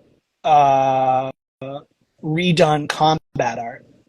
So there's a drawing of that nipple meat from that Against Me record that is in there's a drawing in the combat discography. This is not an all red neon body or erect. I don't know what the fuck title of that fucking thing is. But there's like a drawing, like a castaway, like just a cast off drawing that I was like, when I was doing the show with Heather, I was like kind of doing these photorealistic like tests with stuff and collages and trying to make things look real. And I was like, oh, I'm going to turn that nipple meat into like a thing. And then at the time, Heather was married to Laura, and Laura was like, I want to buy this. And I was like, why? You know? And I'll just fucking give it to you. And then she ended up buying it and then had it, you know, for a little while. And the process with Laura on Against Me Records was always like not hard to do, but we always kind of like, I would show her a bunch of stuff. She'd be like, oh, what do you have? Because like Against Me process was always like Laura being like, what do you got? And I'd be like, nothing, because I actually don't make art in my spare time, which is true. I don't sit around and be like, oh, I'm going to do some art today. I only make art when I have to. Like, I don't, right. It's like not my, like, I'm a hobbyist, like I'm a hobbyist, you know, it's just like what I do. Or some shit. Yeah, it's like my job, you know, it's my, okay. It's my side gig. Like, but I always goof on artists who are like, oh, I got to create art, or I'll go crazy. It's like, you're just a dork. Just go for a run. And like, so, so that's how that process always starts. So then I'd start working on things. I'd be like, oh, I'm going to do a bunch of stuff. And then it almost always ends up being like, I'd show Laura all this art. It's like, this happened on a lot of the records. And then Laura would be like, hey, I saw this thing that you posted that actually was like from this other thing. Can we use this? And I'd be like, oh, it actually isn't for a band. So we always ended up with something I'd done like years before. And with Transgender Dysphoria Blues, we worked pretty hard. We were very, obviously because it's such an important record to Laura, that we were really really trying to find the right tone for lyrically and where it meant in her career and in the band's career. And then like I think we had something I thought was pretty awesome. And then, you know, she kind of like Hail Married this. She was like, well, what about this? And I was like, well, you know, that's like this combat adjacent kind of art. She was like, so it's fucking sick. And like, it's perfect for this actually. And we should use it. And I was like, done. Yeah, I mean, whatever. Hey, hold on, let me call Chris from Combat Wounded Veteran and see if it's all right. You know what I mean? Yeah. And then I like went to the mirror and was like, is it cool, dude? And so like, you know, so yeah, and that record really turned out awesome. But anyways, I actually don't remember the question anymore. Now this is what I'm talking about, dude. I'm just gonna start talking. It wasn't a question. We were talking the process with the book. We were talking within the artwork. I was going back, I guess, initially. Jesus, I'm trying to think of how it went into that. But once again, I'm enamored with all these things and hearing all this shit to where, you know, it's fine. Fuck it. So I'll fuck you up. You know. So I think this book was initially the fact that I couldn't find it, and so where, you know, our early conversations, you know, we're kind of going back and forth with film. I see this book, I can't fucking find it. I'm not going to ask you. I don't want to be that guy. I also don't like being somebody who is like, oh, can I get a fucking freebie for some shit? Because like I want to support how I can, and especially something that I can't find.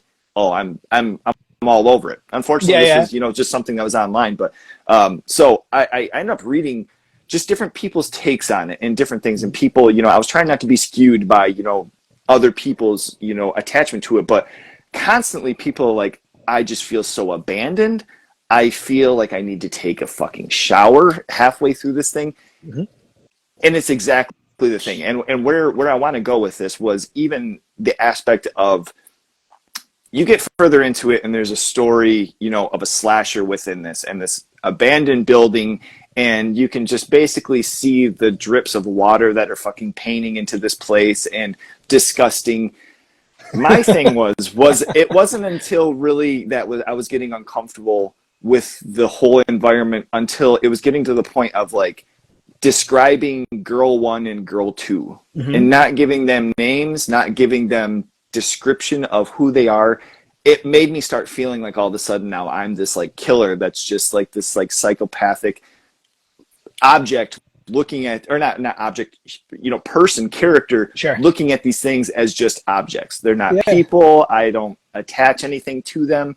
Yeah. The fact of not having page numbers or chapters, there were so many times, dude. And where I want to go with this is the stabs that are described, and up, down with gore, up, down with bone, just this type of thing. Where did that come from? You know, some of the off-putting, uncomfortable shit that you had in this had me there. Yeah, that's good. I'm glad. That's really awesome. I've not heard that yet from anybody. That's a really interesting read. And in 10 years when I go and look at Hunchback 88 again and be like, oh, what is this thing I did? You know what I mean? And I look at it, I'm gonna actually think of that, because that might help me read it. And but I wanted to. I'm an amateur. I don't know how to fucking write a book, but I wanted to see how well I could translate the feeling I get, and this is probably going to be something that I'm going to be chasing for any book that I write, Holy Day or the next thing or whatever, until like I eventually just become Robert Ludlum, which is like my goal. You know, it's just to write these boring like books. As I start to figure out actually how to write books, maybe like book 10, I'll finally be like a Joan Collins. You know what I mean? You know what I mean? That's what I want. You know what I mean? I want to write boring, like basic bitch shit. I just like can't for some reason. Is that I want to be able to write books that translate how watching a movie makes me feel.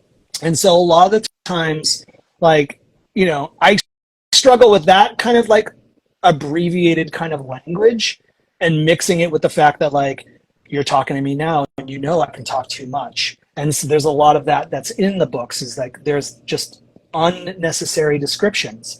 Now I'm like not trying to be like getting paid by the word Dickens style, You know what I mean? Like, where I'm just like, wow, a Dickens novel is 150 fucking pages too long because motherfucker was getting paid by the word. Mm-hmm. And it was coming out in intervals in fucking a magazine, at the turn of the century, where the fuck Dickens wrote. You know what I mean? I don't know. I didn't listen in that class. I just know that he was paid by the word. So a lot of things like I wanted to be able to translate, especially in action bits like that, like a stabbing scene, you know what I mean? Or is to be as impressionistic as possible because the violence, should feel like that. You know what I mean? I'm not showing you the violence. So how do I translate it? So with that up, down, gore, up, down, bone, whatever, or like the fucking flap on the girl's arm that's like fluttering in the wind with the blood shooting behind it in the chase scene.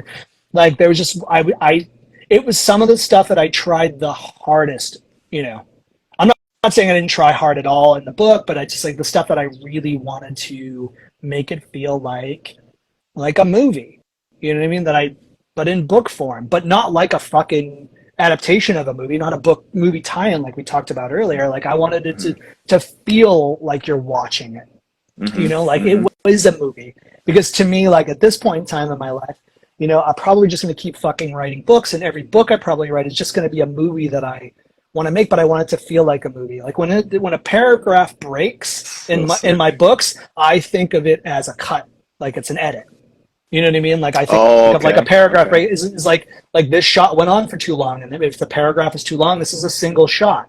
And it could be an Andy Milligan shot where he's just running around the room with the fucking bootlegs and not cutting because he's got short ends and he's got to get it all. Or it's just somebody who put the camera down and lets motherfuckers talk the whole time. You know what I mean? Or it just pans a little here and there, but it hasn't cut yet. So like I do consider, especially with Hunchback, is that most paragraph breaks and things like that is to me as an edit in the movie. It's a change of a camera angle. You know what I mean? And so, but I always like want it to feel like that, especially in the violent bits, And some of the violent bits do go on and they do get described in detail, but like with something like that, especially, like, I don't know. I mean, I've never been stabbed, but I've seen plenty of movies where someone's getting stabbed and it's usually just not like, okay, yeah. It's like, fucking, yeah! You know what I mean? It's like a fucking, right. Motherfuckers getting fucking maniac stabbed, dude, berserker style.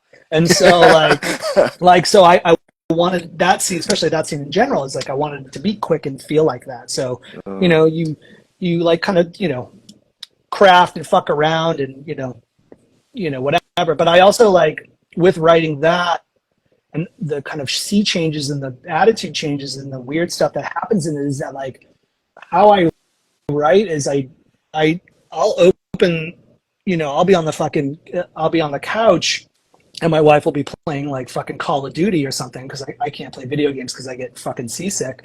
And I'm like, don't want to be sitting at my computer anymore. And I'll just open up whatever I'm working on. I'll just fucking scroll really quick. And wherever it fucking lands, I just start editing. So a lot of like the kind of strangeness of Hunchback Idiot, especially, and the kind of random and some scenes, some sentences within a paragraph are overworked because I just happened to be the time where I had an hour and I was fucking around and I was just scrolling through reading stuff and being like, oh, I'm going to change this a little bit here and there. And then I'd scroll through something else and it just random. It was just like a fucking roulette until like the book felt done. You know what I mean? Okay. Not so much with The Holiday because I took that a little bit more seriously, but not seriously, but I tried like the novel approach to writing a novel, right? You know what I mean? To a certain degree anyways, you know what I mean? Especially like on the back end of it when Chelsea got involved with Rose Books, because I was like, oh, this is like actually legit. This isn't just like a pastime of a guy who teaches architecture in Lawrence, Kansas, who puts out weird fucking books, or a hardcore kid in Toronto who like works at a fucking tattoo shop who just puts out books. It's a writer who's putting out a book. Yeah. And she's a very respected writer and is fucking smart and like has like a whole crowd of fucking real readers and not just people who remember combat. And it was like, I'll pick up this weirdo's fucking book. You know what I mean? Like, so I took a very more serious approach in this past year or so once I knew that Chelsea was going to be doing it. You know what I mean? And we've turned it into like something I think that is still has my DNA in it, obviously. But what I've been saying to people, and this is going to be like my soundbite, and I'm going to try it on you because I haven't said it yet, but it's definitely going to be something you're going to probably fucking hear me say a bunch of times about The Holy Day, is that like Hunchback 88 was like my scrappy indie, and like The Holy Day is like my studio picture. You know what I mean? Like, you Okay. know, like when somebody makes that jump in the 90s where they were like, oh, you know, and and the version that I always say, and I am in no way at all comparing myself to this person who is a supreme artist, but it's like the difference between Eraserhead and Elephant Man. You know what I mean? Oh Like, shit. Okay. like Yeah. it's not that, but it's my best version of that, like scrappy indie to studio picture. Lynch still exists in the Elephant Man. There's all kinds of weird shit, but it's also like Hmm. a normal ass movie. Yeah. You Right. know what I mean? Right. Like, Right. like made by and it won Oscars and shit. You know what I mean? Yeah. Like, Holy Day's not going to win shit, but you know what I mean? But like, to me, like, that's like one of the greatest, my greatest example of that is that like that, Hunchback 88 is my scrappy indie. This is my studio picture. It's not a sellout Love picture that. because it's still like it's probably going to be a nightmare for people to fucking read still. But like to me, like I look at the Holy Day and I'm like, this is super normal, and it's like it's actually not. It's got 70 pages of asshole shit at the beginning, and then it becomes like a normal book, and like so it's still like something I would write, but yeah, that's how I think of the difference between the two. I love the comparison as far as within the Elephant Man, just kind of because there is the spirit, there is, I think, the body in both of these, and I'm going to be upfront too, out of a fan, and I don't want this to seem like it's an excuse that I'm just a fucking bum reader, but with the Holy Day, I purposely haven't finished the last probably 30 pages because I want to wait for the physical copy. And I want Yeah, this to be like an experience where I'm holding on to it. I can kind of revel in a couple of things. I can go back. I've never read anything like over like a computer screen or like a phone screen. And so I'm like, holy shit, this is a little bit different. But as far as being a fan and as far as, being able to dig into this, I love that you say that because I can see that there's a different kind of, maybe even like a little bit of a different temperament as far as jumping into this, but there's still this kind of like fuck you attitude that it's there and I it's can't relevant. avoid it. I can't avoid it. You know what I mean? Like, I do like fucking with people, even if it's like not so. I'm not so forthright as I was, but it's just kind of part of my DNA as who I am Oh, as a person. It's probably my Massachusetts upbringing, but like, which is just a state of people being like, go fuck yourself, loser. You know, look at this dummy over here. This fucking, look at this kid.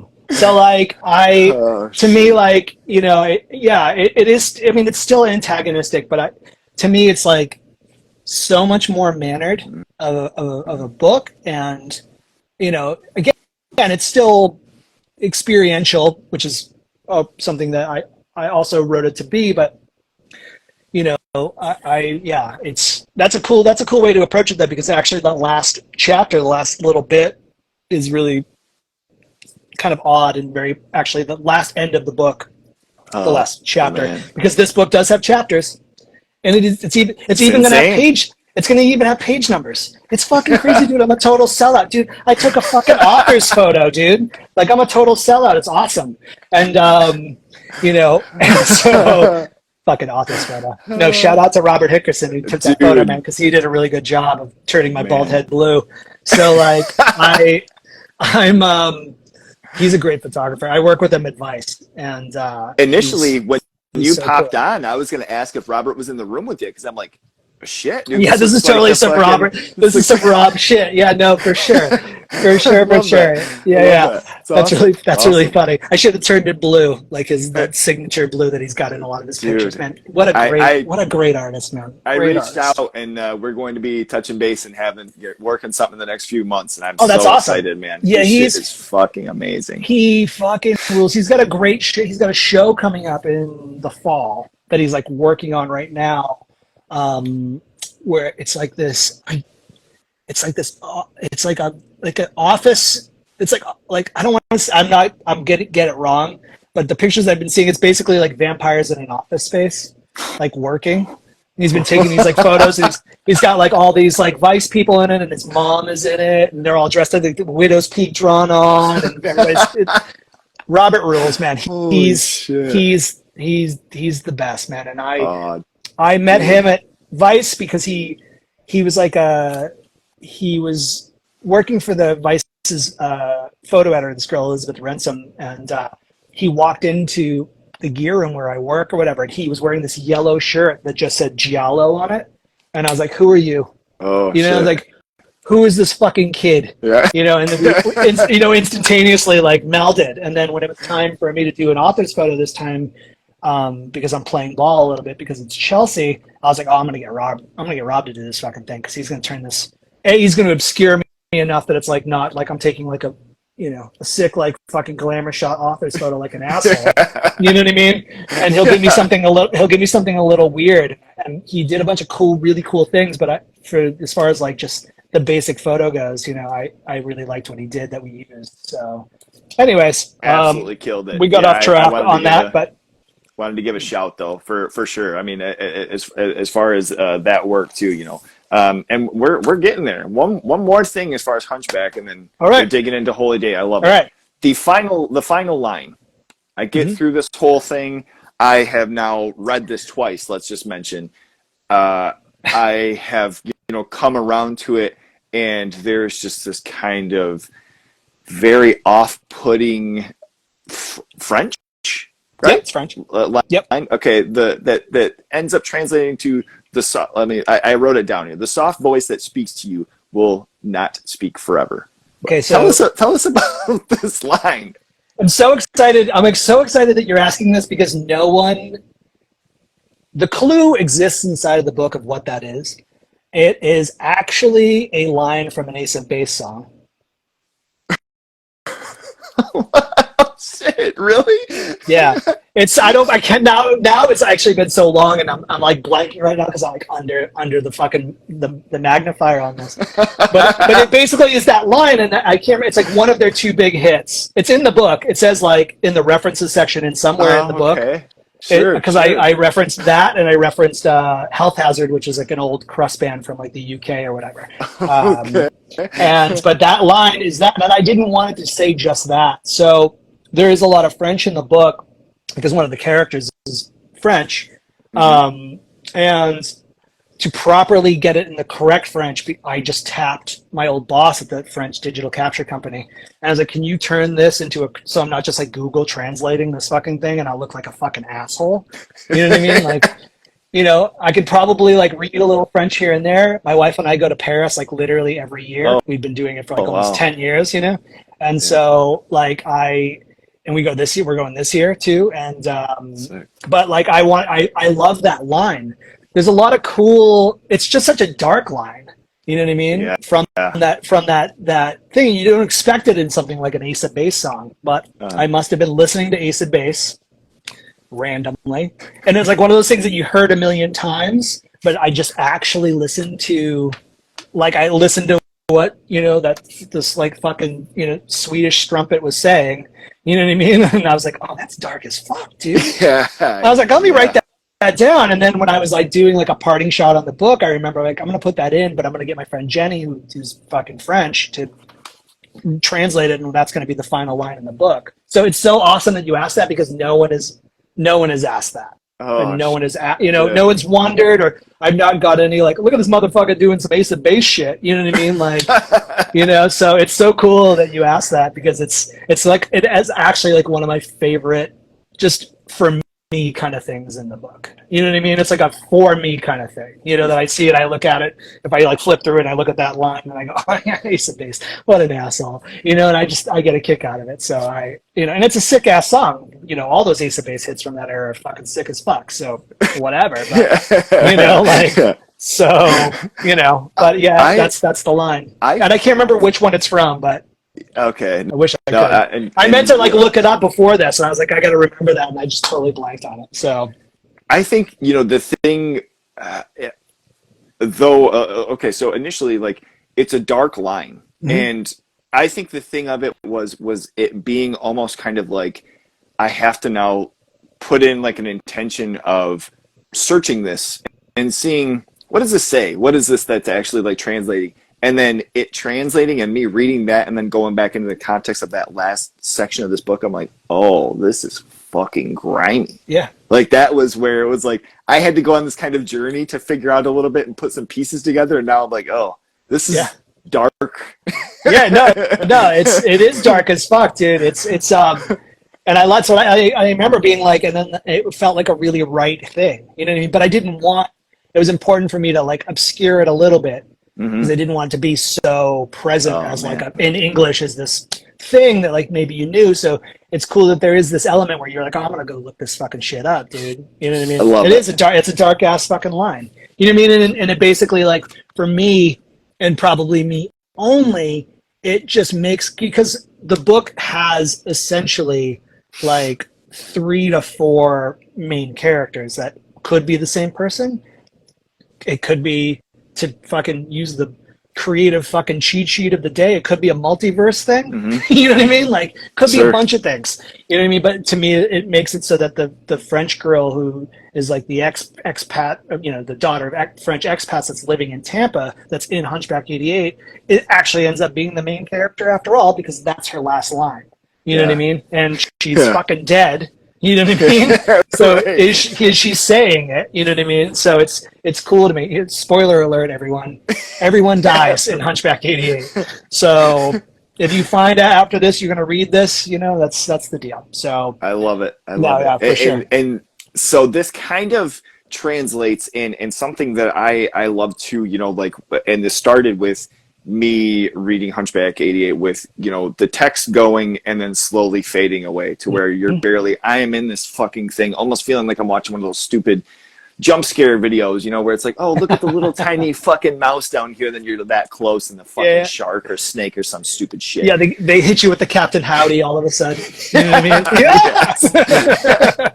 Yes! So the Holy Day, this continues this, and this is where I want to start with this, is it loving the aspect of reading and then having lines where like it might be 2 letters and then the next line there is like the rest of the word and then it chops up here and it's deciphering a code. I mean, like, you know, this type of thing, where is this shit that you've read before, or you just kind of thought, you know, as far as in your personal style where it's like, I'm gonna make them fucking work for this a little bit here, you're gonna put this together? It's not that so much, is that like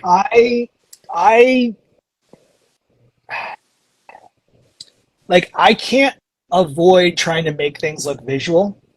And so even though I try in some places, so like with something like that, that's actually like, if you, right before it, our character who doesn't have a name, but is essentially the only real character in the book, in the Holy Day, this former teen detective now in her mid-50s who's trying to find a lost niece or some bullshit like that, but really is going to end up fucking dying on vacation, is she's drawing a bath because she doesn't want to take a shower because showers are scary, but she's got to get clean, so she needs to take a bath. So she's drawing a bath. So actually just so basic bitch rudimentary E. Cummings bullshit kind of stuff that I was just like, how do I make this bath not be like look like something as she's getting into the bath and slowly drifting off and having this kind of dreamscape, because right after that it locks in and she's like, it's like lucid dreaming, all this weird random shit she's just thinking of, which is something that I love and I wanted to translate too, is that like when you're in the shower or in a bath and you're like kind of in that zone, you can think of a million things in 15 minutes. Like some of my greatest ideas come in a fucking shower, you know what I mean? So like I kind of wanted, and everything's really random and quicker than anything in life, because you're isolated and you're supposed to be fucking cleaning your body, but then you're just zoning out because the water feels nice, and then all of a sudden you're like, dude, I'm actually sweating in this hot shower, and I just, how long have I been in here? What am I even fucking talking about? But I wanted to like have this idea of like just this, her getting into this bath, so I started breaking that text apart until she's comfortable, and then her mind starts to wander. So like that's where that scene comes in. So so everyone in October who's listening to this, who, you know, who's hearing what we're talking about, that's what that is like essentially like I wanted. So I just like, I was like, and I just like also like, I like corny shit like concrete poetry, you know, where they're just like throwing weird letters around and it doesn't fucking mean anything, or E. Cummings, or like people who took poetry out of just being sonnets or in certain kind of like registers that like had to be like rhythmic and just doing like freeform stuff. I love the freedom of that, and it's unfortunately stuff like that kind of poetry and that kind of writing also just gives people license to be like, oh, the poet.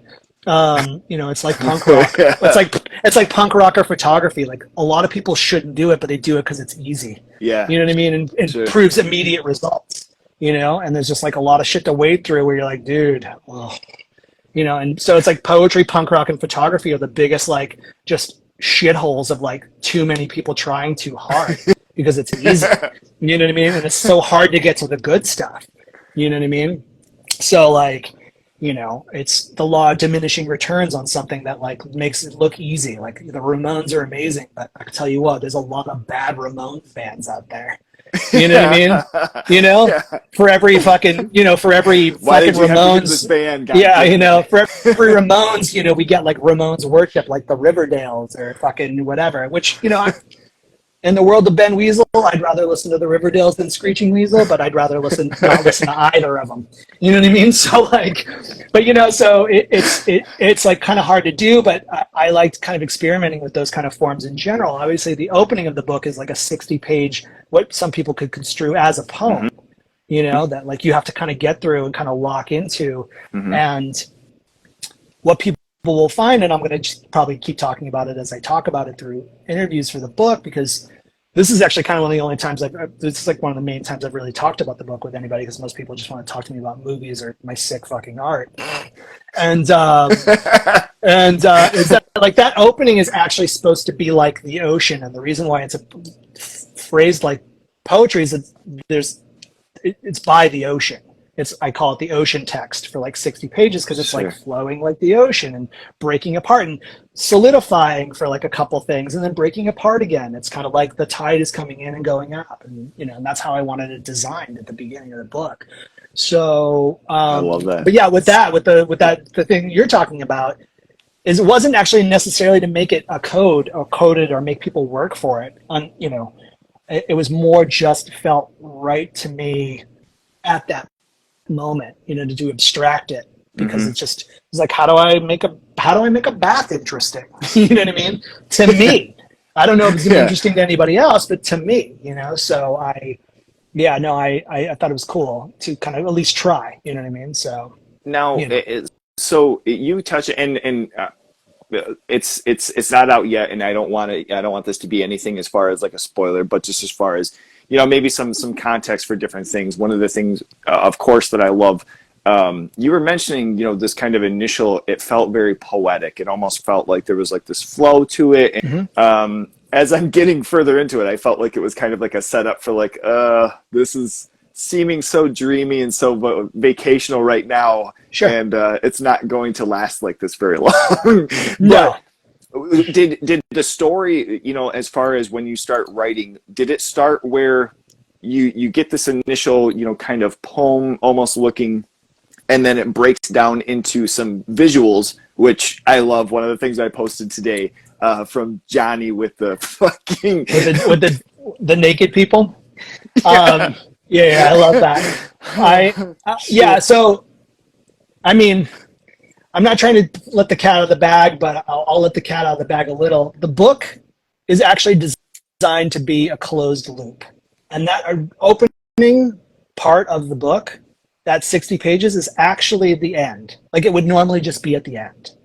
So that's the end. That's the cold open. Shit. Like when you see a movie and they give you the ending, you know what I mean? And then it plays again later. You know what I mean? Like you're like, oh, so everybody's dead?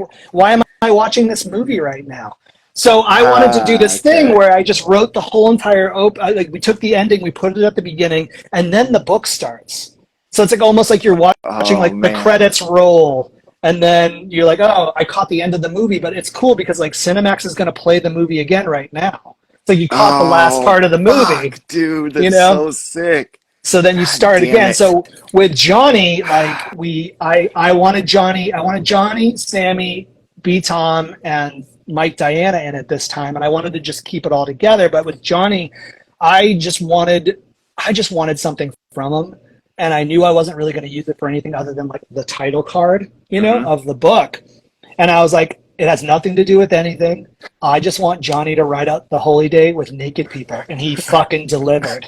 You know what I mean? Like, it doesn't really have much to do with the book. I just wanted a sick title card from Johnny, who I fucking love as an artist, and I just wanted him involved in the book, you know. And then with Sammy and B. Tom Stevenson and Mike Diana, I wanted them to do portraits of the main character. You know, three different kind of portraits because it does evolve. Those images that you see at the beginning of the book, which is 70 pages in. It's like when you're watching some asshole fucking director do like a fucking the first 30 minutes of the movie and then the title card comes in and you're like, you dick. That's so sick that you dropped this 30 minutes in because I forgot about it. But so like so I wanted these three different portraits of the character because she could be read many different ways. So with Sammy, I knew I'd get something very direct from him, and his is the best translation of what the character's description is in the book. And then with B. Tom Stevenson, he's such an incredible like fine artist in his own right that I was like, he's gonna just give me something so fucking weird and cool, and he did. And then with Mike Diana, I don't know if you know the story or if you're familiar with Mike Diana, but Mike Diana, for everybody out there, for all 6 of you listening, was a Florida-based artist who in the late 80s and early 90s, he was Tampa, actually Largo, where Dan and I kind of grew up outside of Tampa. Okay. He was like arrested for obscenity because of these like fucked up like comic books that he was drawing called Boiled Angel. And it was a huge deal. It was a national news. It like turned into a whole thing and turned him into kind of like this folk hero, And this is at a time where like things like Two Life Crew's happening, you know what I mean? And it's like, on like fucking Banned in the USA and then Springsteen giving fucking, Luke the fucking permission to use like Born in the USA for the song. And it's like this whole censorship thing. So Mike got rolled up in this. And because this takes place in Florida, it was just important this time for me to get Mike in it just because it felt right. And he gave me such a great portrait too. It just kind of like such a fucked up weird drawing of the character. So yeah, it's really it's cool. Everyone, we only know what it looks like in like Chelsea, so everybody else is just like probably like, what the fuck are you guys talking about? I want to see this shit, but I'm not really dropping. I dropped Johnny's thing because it's so brilliant. You know what I mean? And I put it out there because I just wanted everybody to see how fucking cool Johnny is and his weird fucking logo. You know what I mean? So it's cool, man. And like I say, without, like spoilers of different things, and now I'm kicking myself in the fucking dick not finishing the book because I wanted to have this I'm trying to think of how to describe it. I have this with movies sometimes where there'll be times where I will literally pay money to rent it, and I love it so much to where I will go out and buy the physical copy of it just to finish and kind of have this like embodiment with it, like this attachment. And that's very much what's going on here. And then hearing this and you mentioning about the beginning, I'm like, oh fuck, now I see it. Like this is.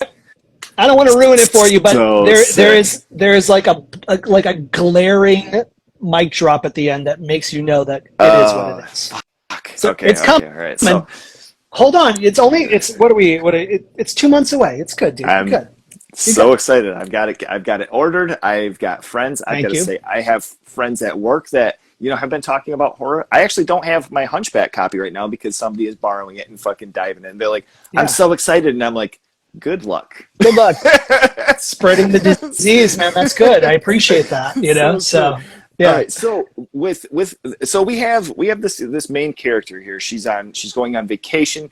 She is kind of doing these different things. As far as you imagining this and you kind of building up the sights and smells and sounds and different things and painting this portrait for us, what are these personal, did you have anything where maybe there was a shitty hotel that you went in before that kind of brought on some of what you were tossing into this book here as far as anything personal attachment?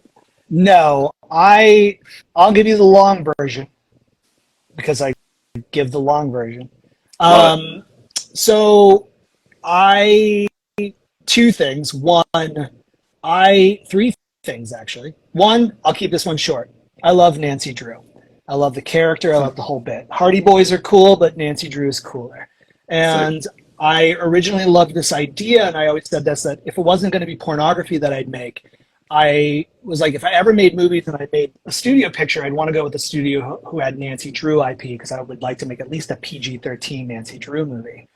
But maybe one of the more horror-based ones like The Hidden Staircase or something like that you kind of like pull out some cool shit, like that's like a little bit on the Scooby-Doo side, but not so goofy, obviously. Sick. And Okay. you know, at least make like a kind of an adult version. But I also love stories about people who failed at things that they wanted to do or that they were good at, that they blew and they just squandered it. Whether it be poor money management, a shitty personality, ego breaking it down, or just happenstance fucking them over.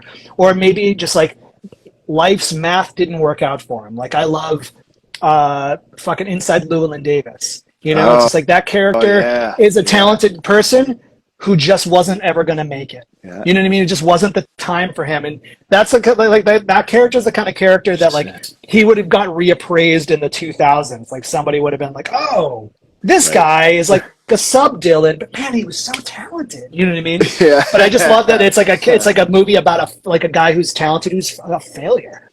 You know, and or like people who just were in the orbit of greatness, but don't necessarily like actually ever get a chance to like be great. Like there's this French movie called Eden about the French touch scene, which is like where Daft Punk came from. So it's like house music from that era. And it's a really cool movie, but it's a movie about a character, and it's based the woman who directed it. It's actually based on her brother, who was like a house DJ like in the 90s in France when Daft Punk was getting popular. And he tried his hardest. It's his story about being a failure, and he ends up just selling real estate at the end of the movie. You know what I mean? And like listening to Daft Punk being like, "Oh, well, those my friends, you know, fucking Tomas and whoever the other guy's name is Daft Punk are now famous." You know what I mean? And it's just a movie about his hopes and dreams being squandered just by life. You know what I mean? I love stories like that. So I always wanted to do this thing where it's like, wouldn't it be cool if you could do this Nancy Drew story where like you get the sense that like we see her in her late in life because like she didn't have this celebrated career, but she ended up like getting like blowing her last case, which actually ended up being her last case because it just went horribly wrong.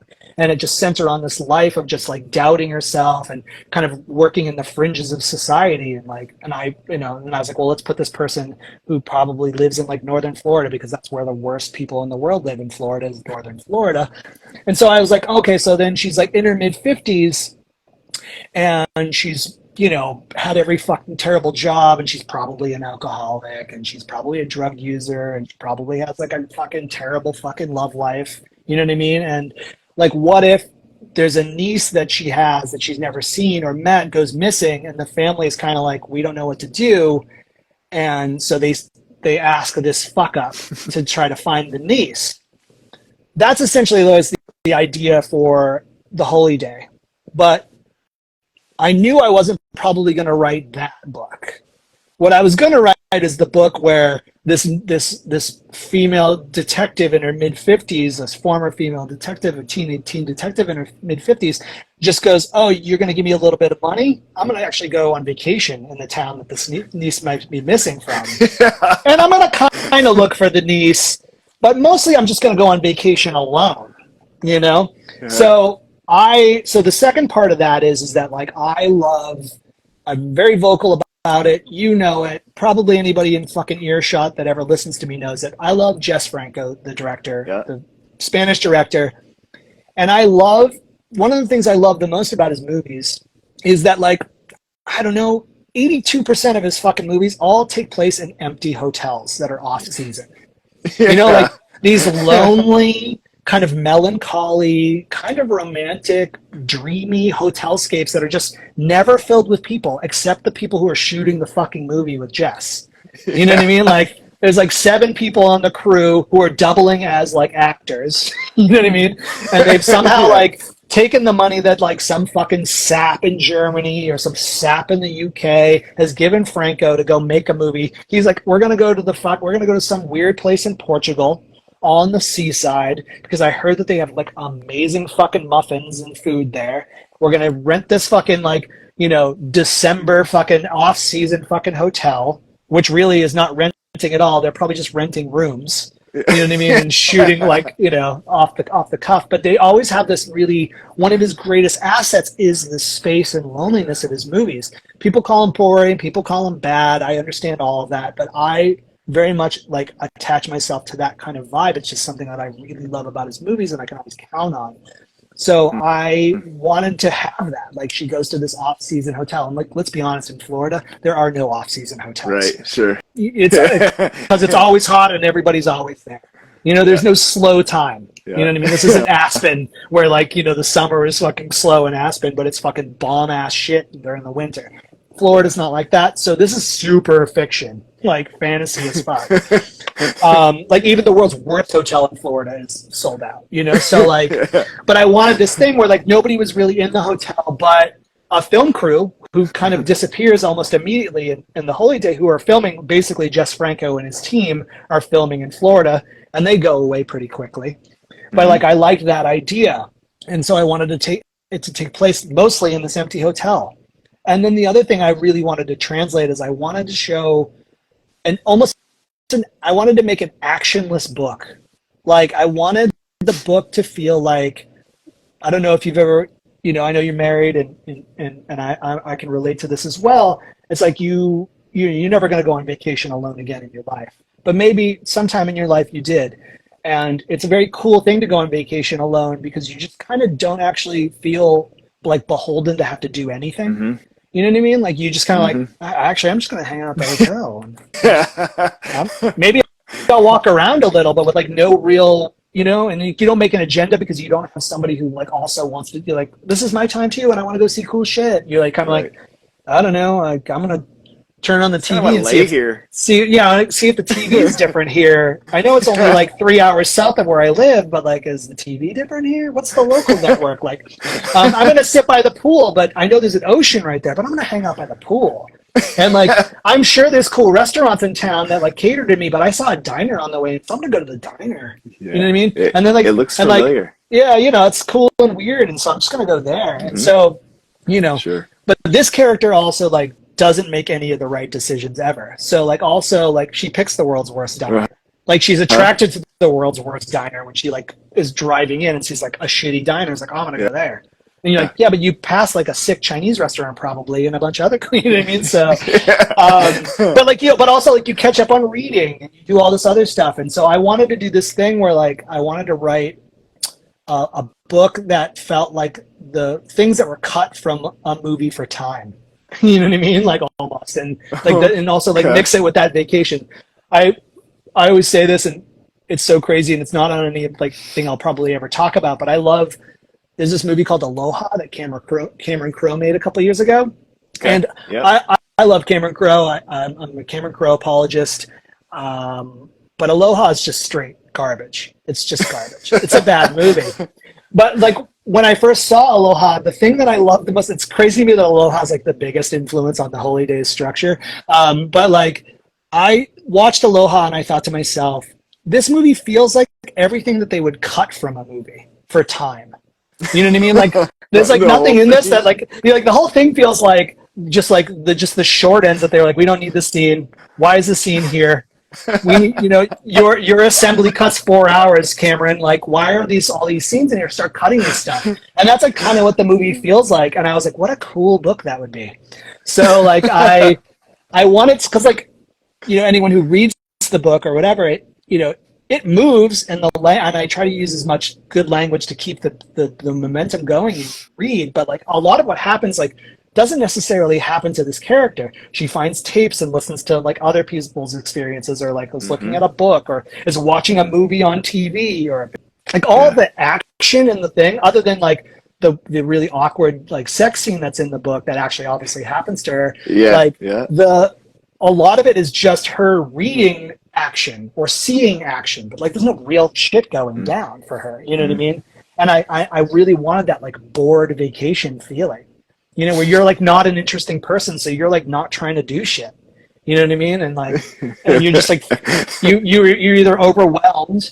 You know what I mean? Like you're like, I can't make a decision. It's like, you know, sitting in front of Netflix for 4 hours when you could have watched 2 movies. You know what I mean? I wanted that feeling of like, I don't know what to do because I'm not that interesting of a person actually, and I'm alone because I'm always alone, and blah blah blah. So I wanted this kind of lonely vibe. You know what I mean? So yeah, so that's the 3 things that I wanted to accomplish. So no personal experience. I mean, there's, you know, you write what you know, you write, you know, but like a lot of stuff I just, you know, feel like maybe like just most everything that I end up writing probably just comes from a movie. Mm-hmm. Like Mm-hmm. I love sampling and I love collage and I love all these things. And I grew up in an era with the rise of hip hop. You know what I mean? Like, so which is all about other people's shit. And it's like, it's not where you take it from, it's where you take it.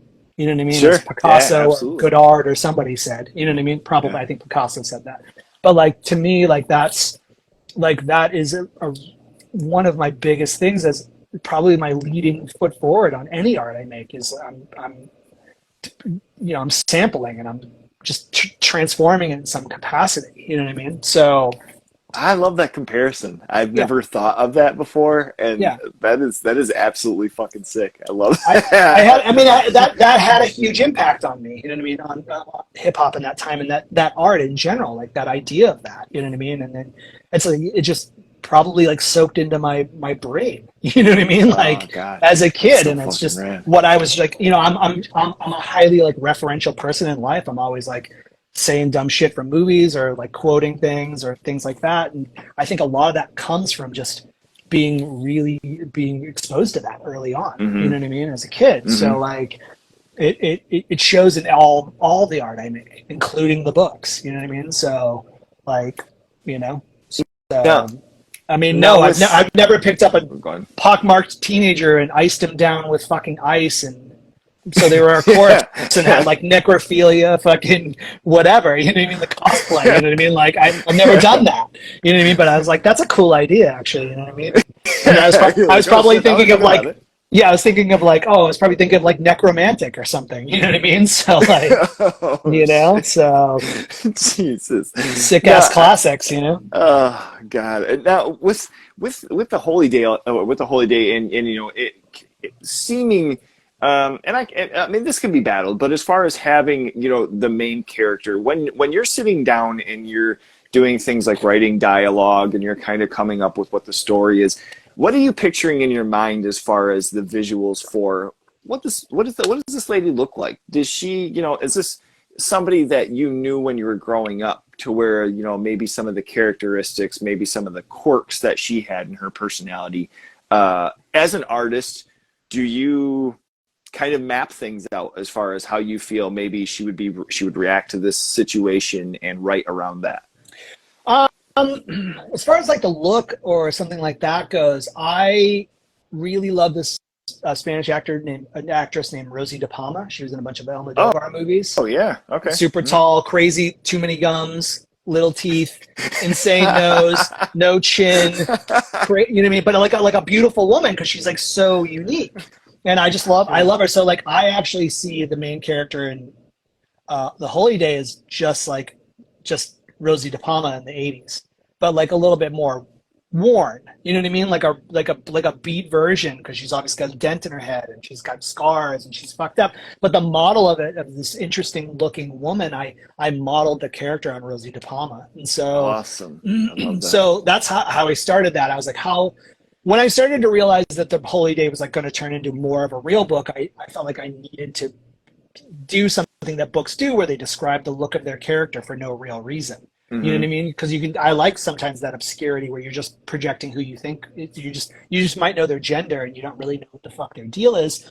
But to make the book feel a little bit more cinematic, even though I drop this description in like so much later in the book after she's like taken the bath or whatever, that like Uh-huh. I wanted to I was like, yeah, Rosie De Palma, that's a sick, cool person to like kind of base this on. Um, so that for sure. But like I write really intuitively. You know what I mean? I don't Oh, map okay. things out. I just kind of knew like what I wanted the vibe of the book to be. And like I'm not like it's like I just kind of like it's not like where the story takes me or where the character takes me. But it kind of is, it is. It's like, I've been listening to Jeff, Rickley, talk about his book, and he really thought about like beats and structure and very serious about it. It's very interesting how he talks about his book because like it made me think like, oh my God, like I don't think like that at all. And not everybody should feel the same way about think the same way about how they make their art. But I do think that a lot of writers do think about that, especially people who want to be writers. I don't want to be a writer. I'm just happen to be writing books. You know what I mean? Like, it's just like another thing that I'm doing. You know what I mean? Like, whereas Jeff like loves books and he like wants to be a writer. You know what I mean? And he is a fucking writer. He wrote a sick ass book that people fucking love, and it's a fucking book. You know, like, and so I just kind of, you know, write like piece by piece, and some things come from other places. Like, there is early drafts of The Holy Day where some of the things that are happening in it that I've turned into things like her watching a movie or her finding a tape and listening to this weird thing, like, you know, was stuff that was just in the book and when it was more of a fuck around. And I was like, I need to make this something else. I was like, okay. So she finds this tape, and actually there is this Spanish director he was making a movie at this hotel, and there's a tape of him just doing his production notes.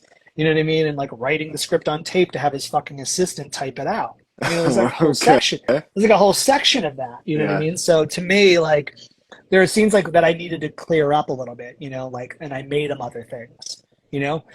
There's a movie that she's watching on the TV with two annoying girls in a car talking. That's a whole cut scene from Hunchback 88. She's watching Hunchback 88, the movie, in the book.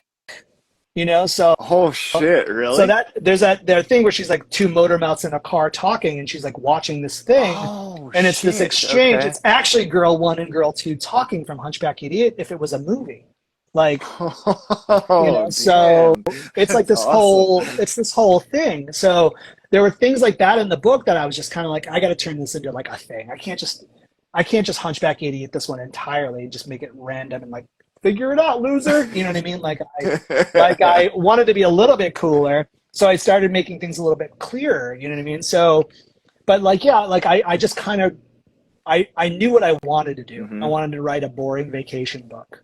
You know what I mean? Like, from a boring person who like is going to look for a niece, but not really. You know, and like that kind of just like almost happens at like halfway through the book where she's like, oh yeah, I'm looking for a niece. Yeah. Like, I'm going to be doing a lot of fucking talking about this in like podcasts and interviews, and I have to people who, you know, like my best friend who's not Dan but a different Dan who I grew up with as well. He was in Reversal Man in Combat with me. There's two Dans in that.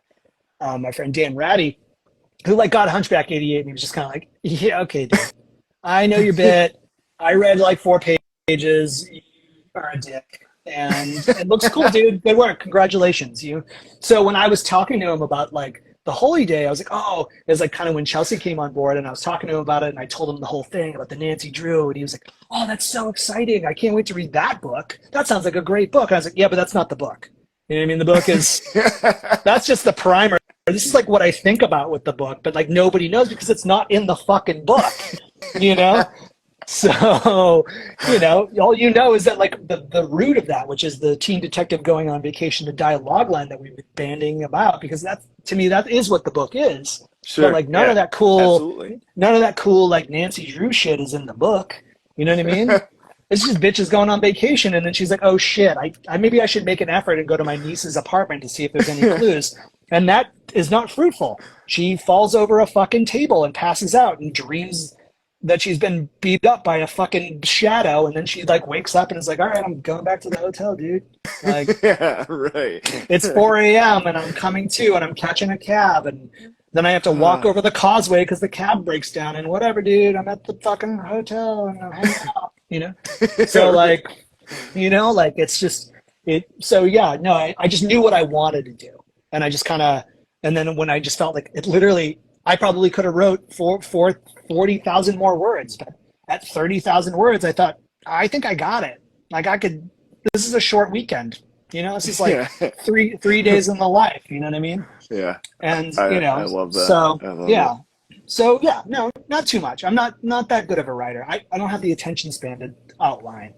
I'm just kind of winging it, you know? I did that with the scripts and everything. Like, I just wing it, you know what I mean? Because I'm familiar enough with story. Seen enough movies. You know what I mean? It's the beautiful thing with art, you know, and honestly, I don't know if there would be that gratification if you listened to an interview with somebody and your answer was the same exact fucking thing as the last guy's, or, you know, like obviously listening to Jeff and like hearing his breakdown of things, or hearing Stephen King or S. Craig Zahler or you know some of these other cats that just the way that they write and they have their styles of things. The personal, like I think it's something where somebody who has tried maybe even doing some writing or dabbling with something, and the kind of the punk aspect of like going at it and just being like, this seems right. I might have to go back and adjust a couple of things. I love that. I think that's fucking absolutely awesome. I think it's sick, and I think just the spirit behind it and kind of the integrity of like, this is what I want to do, and this is what I want to have out. Absolutely radical. Sick. One piece in here is, and you were kind of talking about the whole shadow aspect. Was this the treatment that you were kind of mentioning that was initially something for a Denver Wolfpack band? Yeah. So okay. The Bikini Wax, the script that this character reads that was left behind by the film crew. Such a sick title too. Yeah, absolutely fucking love that. And it's definitely going to be something that I'm going to finish, like as a screenplay, just to finish the screenplay. I don't know if I'll ever turn it into a book, but that thing is a mix of two things. And the one thing is that it was a bit of a treatment that I wrote for City Hunter. There was a conversation kind of going around with one of those guys and me and Mark McCoy, who put out the record. Sorry, excuse me. I ate too much ramen before this, so I'm fucking burping. So is that like, I started kind of like working on that because McCoy was like, man, if anybody should, maybe we should make a little promo, maybe we should do something, And I was like, yeah, I'd love to turn this into a feature or just fuck around, because I was so inspired by how well they do the lore in that band, and they're such a sick fucking band. The whole bit and the mask and the knife on the crowd and them being like this kind of mystery that's like not a mystery, and it's so pitch perfect correct in every single like intent to execution of like what it wants to be, that I just was so inspired by it. So then I started fucking around and I was like, this is a cool idea, let's do this. So I used that idea, and I had this conversation with James or whatever, and it was like, he described to me what he felt the character to be, and I was like, this is a very cool thing. And then I kind of expanded that idea when that kind of just like kind of petered out, and we did, we kind of left it. I had this thing that I was like, oh man, this is really kind of a neat idea, the script. And so when I worked at kink.com, I worked with this performer. Her name was Bobby Starr, who was a kind of a bigger porn actress at the time, and we were very tight because she was like on staff there and we were good friends. And she told me this great story that I loved about how somewhere early in her career she met a guy who wasn't in the industry, and she fell in love with him like that. He was a little bit older, and they literally got married. And then literally the next day, she was like, I made a huge mistake. And she had got an offer to go to Brazil, to Rio, to just shoot some random scenes with like Bobby Starr goes to Rio. She like immediately, like, it was like great zeitgeist moment. She's like, fuck, I actually don't want to be married to this dude. And then this job came up and she like pieced, you know what I mean? So I was like, such a great story. And she went and she did her video or whatever. I was like, but what if there's a character who's an adult performer and she gets this job to go fly fucking somewhere else, so a fish out of water story, This, in the case of Bikini Wax, that's in the Holy Day, she gets flown to Lisbon because Lisbon's more of exciting to me than fucking Rio. And also Jess Franco shot a bunch of stuff in Lisbon, so it's like kind of like a cool vibe to me that I could kind of steal some Jess Franco shit. And I was like, well, what if she goes there and she shoots a couple scenes and she's like a fish out of water just vacationing. I'm obsessed with this vacationing idea. But then she sees like kind of like a murder happen, and then it turns into like a Hitchcock thing where she's being chased down by this kind of murder. It's like a little stalk and slash kind of like mix of like a Hitchcock thriller thing. That's the whole idea of it. Now with the script that you see in the book, it's the opening scene, which is essentially her death, but you don't see her because she's, the way I describe it in the book is that she's obscured by shadow. And then it starts then the title credits happen, and then it's almost like the structure of the Holy Day where it's like the end happens, and then the beginning happens, and she gets an offer to go on vacation to go shoot scenes, and she flies to fucking Lisbon. But she's like on a porn set, and she's doing her porn set shit in the valley. Somebody's like, "Hey, this girl dropped out. You sound like you need to get out of town. She had this job, and so she goes, and that kind of stops at the airport man. in the book. You know what I mean? Right. You see the script pieces that you see in the book, which and then to me, like the rest of it is just her kind of doing a little vacationing, a little travel log of beautiful Lisbon. And then something goes wrong, and basically she spends the rest of the movie just getting murder droned, like until she's ultimately murdered, Right. Right. So so that's there in the book at Bikini Wax. So it was inspired by two things. It was like the City Hunter thing, a little bit of the City Hunter thing, and then this idea of my friend Bobby and like this predicament that she found herself in, where she like got lucky and she was able to like essentially just piece out of town on this dude she married, like literally like the next day. It's cool, man. So cool. You know what I mean? So it's inspired by both those things, but that's something I'm going to finish next for sure, actually. Oh man. That's what I'm working on. And it's so exciting. I mean, as far as, with the Holy Day, as far as, and initially, I mean, if you would, the whole aspect of Rose Books, and I know that this is a new thing, and this is something I would assume that you've known Chelsea for some time, but the release of it, and you actually helmed the cover art, correct? We have for this one on the paperback. Yeah, absolutely. Okay. That's all me. We went through a bunch of iterations of that, but I wanted something that felt lighter than anything I'd ever done, and a little bit more designy, because I'm not I love all kinds of like avant design and cool shit where people just do things that seem to negate the purpose of the design. You know what I mean? That's like super pretentious and artsy, but like I don't usually work in capacity that I can ever do that kind of shit, because punk bands never want to go for, like obscurity, like weird abstractness. They're just like, no, dude, skulls, bro, skulls. I'm like, yeah, no, skulls are sick, dude. I'll do skulls all day long. Give me my burrito money, peace. I'll do an Insta story when your record comes out. Dude. But with this, I wanted to do, we had some very punk or very Stake Mountain looking covers for it that we went through that all look cool. But then I kind of like happened upon this, and the font we use is the font that they used for the Nancy Drew novels, which is Lydian.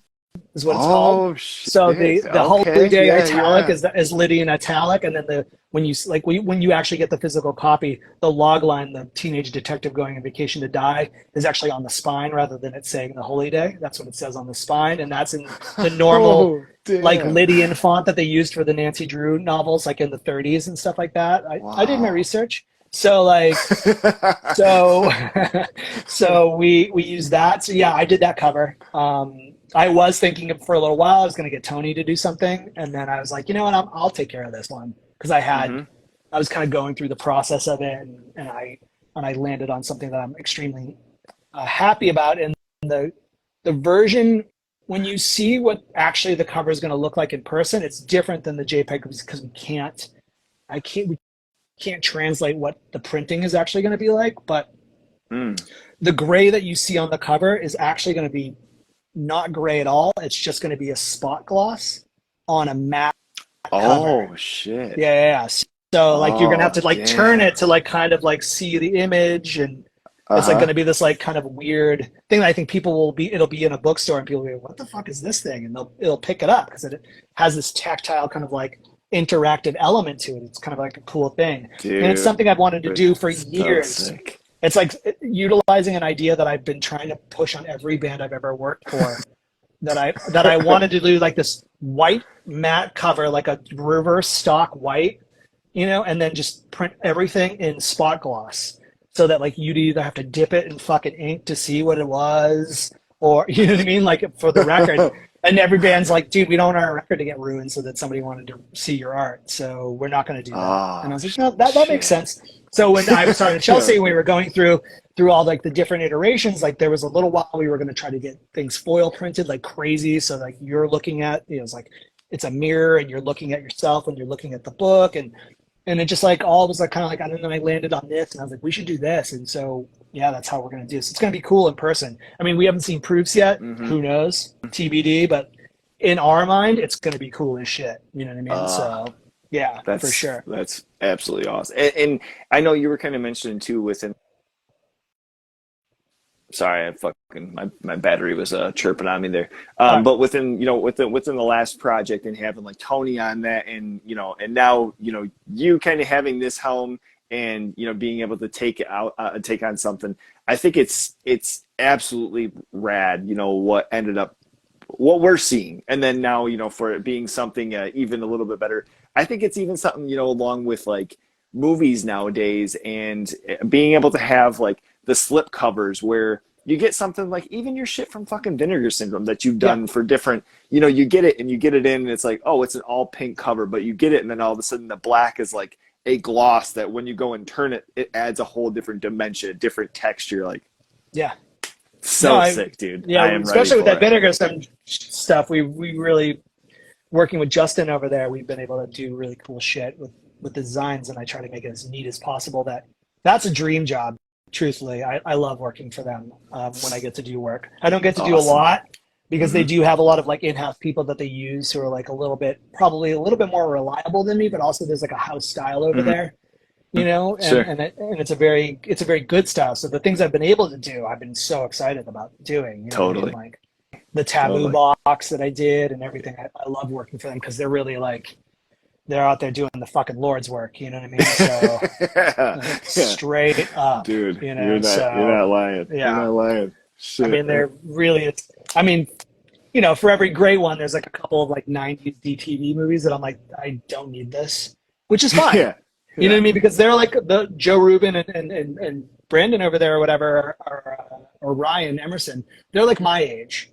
So like in that age group of being like guys in their mid 40s who like grew up on cable TVs and movies. So I understand why they're like, no, yeah, we're going to roll out the red carpet for Nightmare Sisters. And I was like, I would never pick that. I would never pick a Fred Olin Ray movie to knock it out of the park, but it's amazing that they do, and so for every like, fucking whatever, like Dawn the Dragon Wilson movie that they want to do, you know what I mean? I'm like, but also it's amazing. Like Cynthia Rothrock's Undefeated. I would never think that I'd have a 4K copy of it, but apparently I do.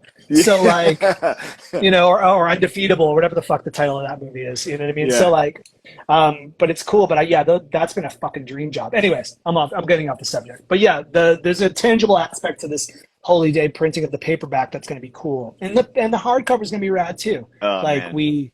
That's going to be.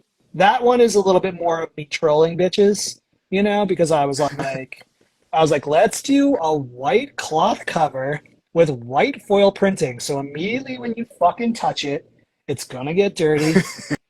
It's gonna get beat, and I think that's hilarious. You know what I mean? So like, I was definitely playing into that. Like Chelsea was like, sure, you don't want to do like a little, like an orange or something or a blue, and I was like, nah, let's do white. Yeah, this is gonna be so fucked. Because like Jeff already hit it out of the park. That bitch went fucking black. You know what I mean? I was like, dude, you dick. And then I was like, and Jess. All right. Huh? I said and Jess. Yeah. Yes. So sick. And that Draxler is so sick. So I was like, yeah, like when we do the hardcover, let's do white because that's funny to me. Because immediately there's just no way that shit is not going to be dirty. That's awesome. I love it. I love it. I'm really looking forward to seeing that version too because, like McCoy's like font that he came up with is so sick, and like, yeah, the whole fucking op over there is going to be so awesome going forward. Chelsea's really nailing it to the fucking wall already. You know what I mean? So I had the first 2 books ordered. I know that there's something that's a third book that's in that's in process or whatnot. I'll be ordering that. I'm so excited. I mean, it's absolutely fucking radical. I have one more thing here, and this is kind of a finale here. This is in the moment. Go for the Holy Day. So let's say in my research of Stake Mountain, of Christopher Norris over the years, I've grown to understand you're a man of musicals. You love a musical. Oh God, I love them. So let's just say that we're going down some years later, and the Holy Day, the musical, comes out in development, and we have a production. Tell us about one of the one of the moments in the book that you would love to highlight with a number, and how would this number translate? It's really funny. Wow, this is a really actually like an on the fly one. I don't. I didn't want to send this No, because I just this thought is it would be awesome. so stupid. This is so awesome. I have no fucking idea because because to me,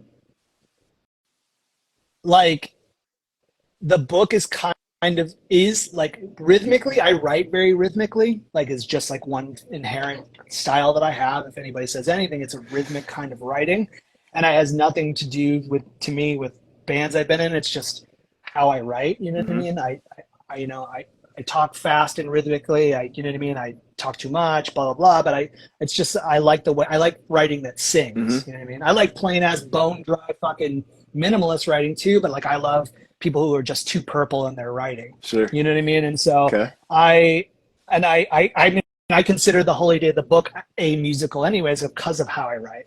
You know what I mean? So there was a subtitle. It's really funny you bring this up because there was one of the early versions of The Holy Day totally said like The Holy Day, a musical. You know what I mean? Like, oh, really? Yeah, totally. Because I was like, how can I spin this? And then at some point in time, I was like, I'm going to go ahead and not put a target on my back with this and have to explain it over and over again because it's like Sure. It's only a musical to me. Sure. Okay. You know what I mean? But like, I mean, the whole opening scene where people may realize this or they may not realize this. There's a massive description of the hotel in the first chapter. And that's quote, first chapter, which obviously starts 75 pages in after literally an overture, which by the way, that's left over from when it was called a musical because there is a whole chapter called the overture. And once you read the book and you kind of maybe you absorb it in a certain way, maybe people won't. But the overture is actually a true overture. There's so many clues and elements like an overture at the beginning of something like West Side Story, which just plays all the songs for you as a medley. There's massive amount of information about the structure of the book and what's going on in the book, including even the last piece of the overture, which says like, it's always nice to leave the earth, which is essentially like a death line. You know what I mean? Okay. Which is the sort of the end of the book. It's like the whole thing. Now, couched inside of that is also like what will probably be going forward in that overture, which is like my signature move, which is sending a warning. Like when there's a thing, and for everyone who eventually reads the book, there's a part in the overture which says an idiot wants to talk to you, and it's actually me talking to you about how you don't have to read the book. And so like, because the book is dumb and fucking with you.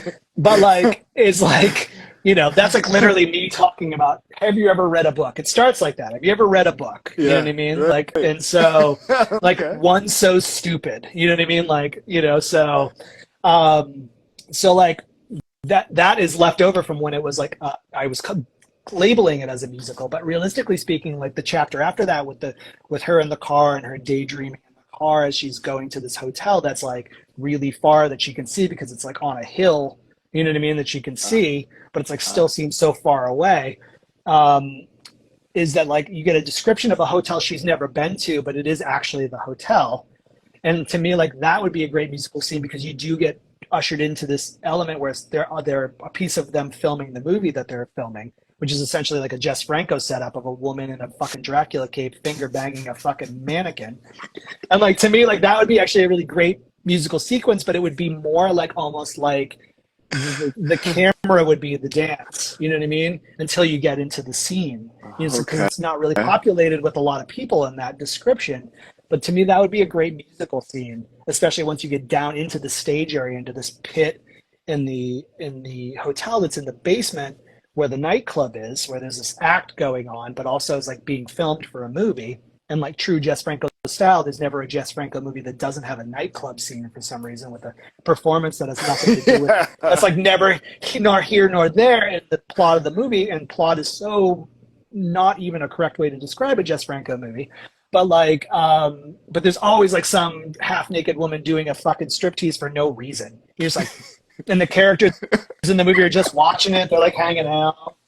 They awkwardly cut to them like that. They're clearly like not watching that striptease. It was from a different shoot entirely. But like, so that scene is really good. But like, there is actually not much that really lends itself to a musical. perfect reason. You know, so And to turn it into a musical. Yeah, for sure.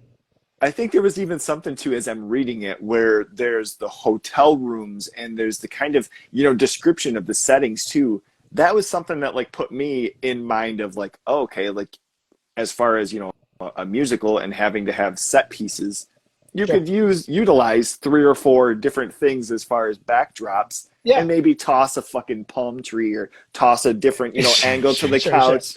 Yeah, yeah. and have it be that. So I was like, that's really funny that you say that at one point it was It was. kind of I had a, in that present. yeah, like I had the idea. I was like, there was nothing about it that screamed musical, but I was like, this is a musical. But I was just thinking it that way. You know what I mean? Like I was just telling myself that it was a musical.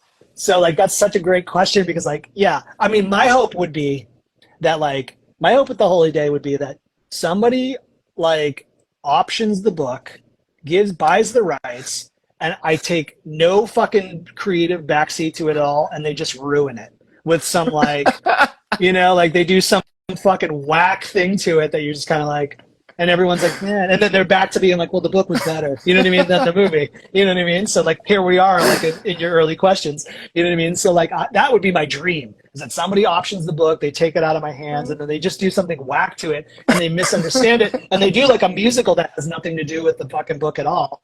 You know what I mean? That would be incredible, actually. Oh man, I'd be so excited. You just throw like that annoying Platt kid from the fucking Dear Evan movie in it or something, or whatever the fuck that fucking thing was called, where he's like too old to be playing the thing that he played as a teenager on Broadway, and they made a movie and it was embarrassing and everybody dunked on it last year. What was it called? Dear Evan Hansen or something like that? I can't remember. Anyways, it doesn't matter. I don't fucking know. Some shit. No idea. That's a musical I didn't see, but I do love musicals, and I love them. They're just like how I always describe it is my soundbite, and then we can wrap it up. My soundbite for this is that like if movies are designed to be like escapist, if they're supposed to be something that purely entertains you, then a musical couldn't be farther from my life, and how I am as a person. So I do truly turn off during a musical, because if you show me Friday the 13th Part 2, I'm like, yeah, you didn't stick that spear in fucking far enough. Like you didn't cut that fucking, like I can relate to those movies because I want to murder. Listen, there's not a motherfucker on this earth whose face I've never seen, whose face I've seen, who I haven't thought about putting a hammer through it. You know what I mean? Like, it's just like one of those things where I just like look at somebody and I'm like, damn, dude, what would it be like to hit them with a hammer? So like I can relate to horror movies. Like I can understand why you'd want to kill a bunch of annoying teenagers. You know what I mean? Like I watch Hostel and I'm like, yeah, these dudes suck, dude. Let's kill them now. You know what I mean? Like, so like all that shit makes sense to me. So like when I watch something like a musical, it's like, to me, it's the purest cinema is for me, because it's just the greatest escape, because I can't relate to Fred Astaire dancing along a street in the bandwagon. I can't. It doesn't make any sense to me. Yeah. I'm not that happy. You know what I mean? Like I'm not an American in Paris, even though we go every year. Like I just don't have that kind of like drive. So I my brain truly turns off. You know what I mean? That I'm just like, I sit around, I'll watch Cabaret, or I'll fucking watch Easter Parade, or any of these things, and I'm just like, I'm zeroed the fuck out, dude. I'm locked in. My mind doesn't wander. And like but you put me in front of fucking anything that's like straight murder, I'm like, yeah, dude, I'm with you. Oh man, let's get them. You know what I mean? So I absolutely love it. I love them. I love musicals. Look, my phone is at 2%. I have to save this before this fucks this whole thing up. Chris, the Holy Day October Rose Books. Yep. This has been incredible. I have taken way too much of your time. No, dude, it's all good. I cannot be any more grateful. Thank you so much for the opportunity. Thank you. Dude. This is fucking sick, man. Absolutely. All right. We will be in contact, man. Thank you once again so much. All right. Take care, buddy. He's a lo-fi